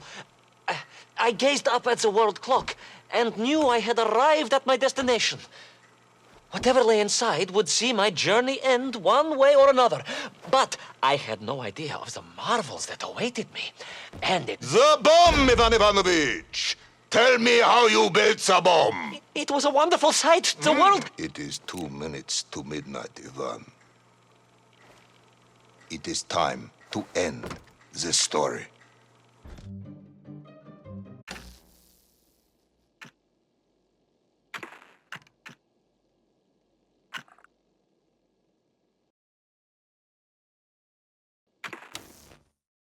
Let us recap. 3 years ago, you were sent to the center of the Earth as part of a top-secret mission to ensure the delivery of little Orpheus, an atomic-powered capsule. You promptly vanished until you casually wandered up to Molodiyozhnaya station 3 years later, claiming to have saved the world, but lost little Orpheus in the process.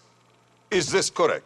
Yes, General, it is, but... You are charged with many crimes against the state, including desertion, lying to a superior officer, and sedition. Any one of these charges bears the punishment of execution by firing squad.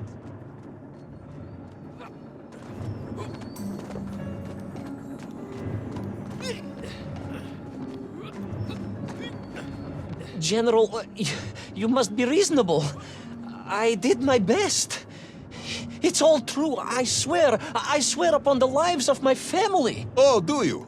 Auntie Marcia and Uncle Vanya, the traveling tinker and the pig dentist, or perhaps Cousin Pavel, the criminal mastermind with the unhealthy taste for eggs. How stupid do you think I am, Comrade Pivalov? Subdayu, it is all true. Maybe your toy maker, or was it watchmaker, father, who apparently taught you all he knew, despite being killed when you were less than 5 years old. I was a fast learner? You have precisely 1 minute to convince me not to summon the guards and have you shot on the spot. A minute? A lifetime. It's all I need, General.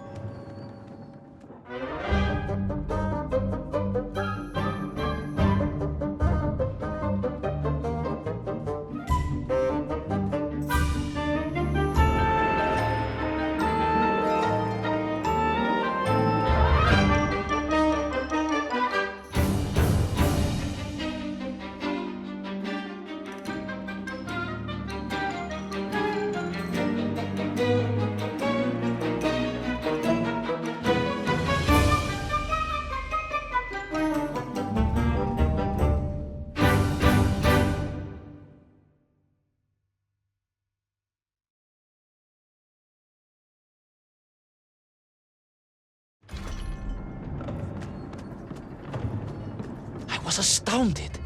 My father, I told you, I think I told you, he was a toy maker, and he often played with clockwork parts. Tavarish. But this made all those childhood wonders pale into insignificance. And it was fortunate indeed that my uncle... Vanya, the pig dentist? No, my other uncle, Sasha, had taken me mountaineering in the Urals during my childhood, for it was only by scaling these giant mechanical parts that I would reach Little Orpheus. Yes, I had been thinking that it seems awfully convenient that you were such an accomplished climber. I don't, however, recall any mention of this Uncle Sasha in your file. He was a very private A man. very unlikely man. That was Uncle Sasha's blessing and his curse.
Those great wheels and cogs clashed and boomed.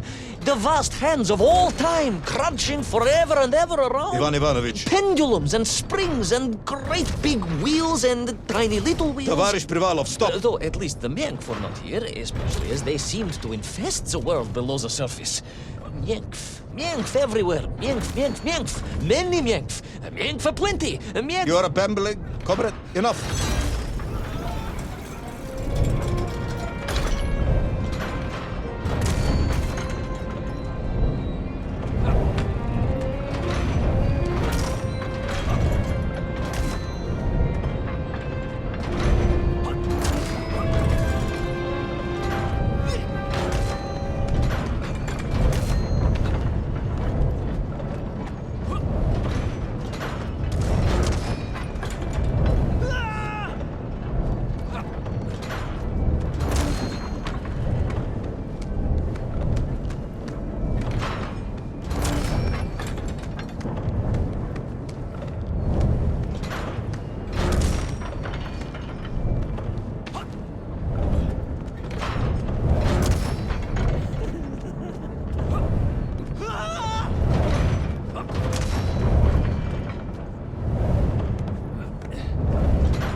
But where was Toll? Aha! High above. On the clock face, perhaps. With his radios and his crystals. Oh, if I could just reach him, I could use the bomb. There is no bomb. You have no idea how to make a bomb. You have no idea about how to do anything one might actually expect of a cosmonaut. The bomb? Ivan Ivanovich! Time is up.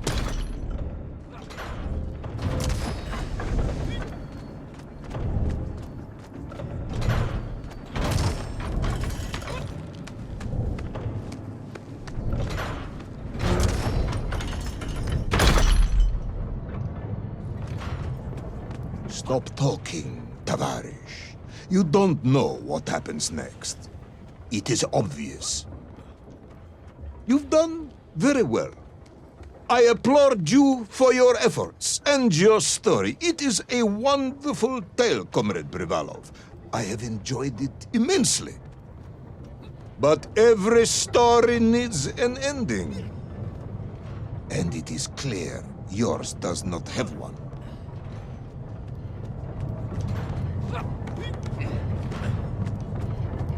I just need more time. I think that even if I gave you all the time in the world, it would not be enough.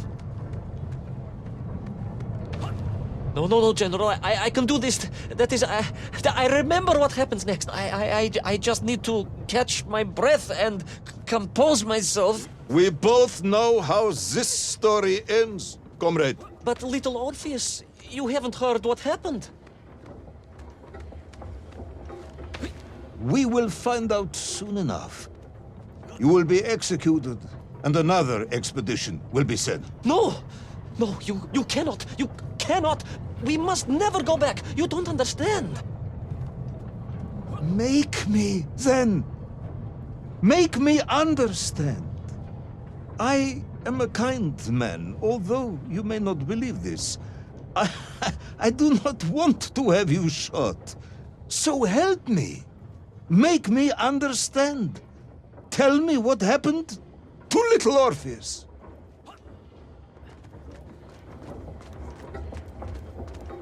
It was... Ivan Ivanovich? It was...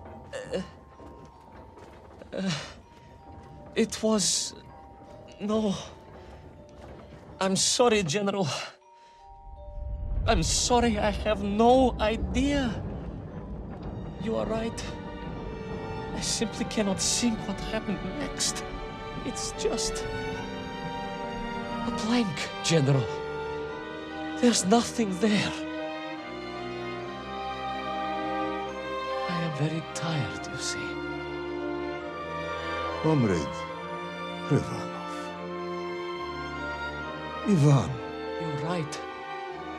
It's over, General. Perhaps you would be so kind as to write to my mother for me. Of course I will. You are a kind man, as you have said. And, General, Yes, Ivan. was it a good story? Oh, yes.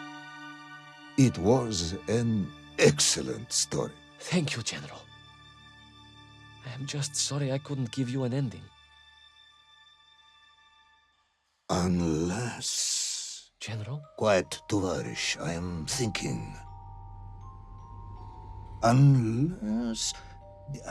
I seem to remember that there were many problems with little Orpheus during production. General? Problems with the casing around the atomic battery. Concerns. Concerns, General? Yes, concerns. Unlikely though that might be. Yeah, it seems if I remember that it failed to secure properly. A sharp blow could spring the hatch and expose the fragile casing of the bomb to any would-be vandal. I'm not sure I follow you. A resourceful yet forgetful hero might, one would think, take advantage of that fact. But how, General? Where would I find something to strike it with? The son of a watchmaker would easily find something within a giant clock mechanism that resembled a hammer, surely. A hammer? Why, yes, General. I do remember now. I grasped the hammer-shaped thingamabob. Let's just agree it was a hammer, Ivan. Yes, of course. Let's do that. I recovered my senses, shook my head, and looked about me. In my distracted stupor, I had climbed further up the tower than I ever thought possible. In front of me was the clock face, and I gazed out through it at the sheer expanse of history. And I knew whatever happened next... happened next? The hand of destiny had fallen upon your shoulder. Yes! It had. And what an extraordinary hand it was.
And so, Thor was defeated.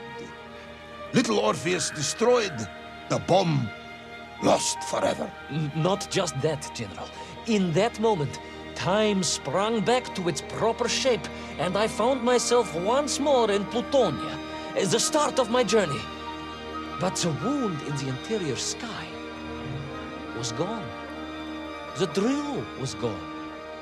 It was as if I had never been here. And they were nymph, free and happy, without the tyranny of toll, free to pursue their simple lives. But we can never go back? Never, General.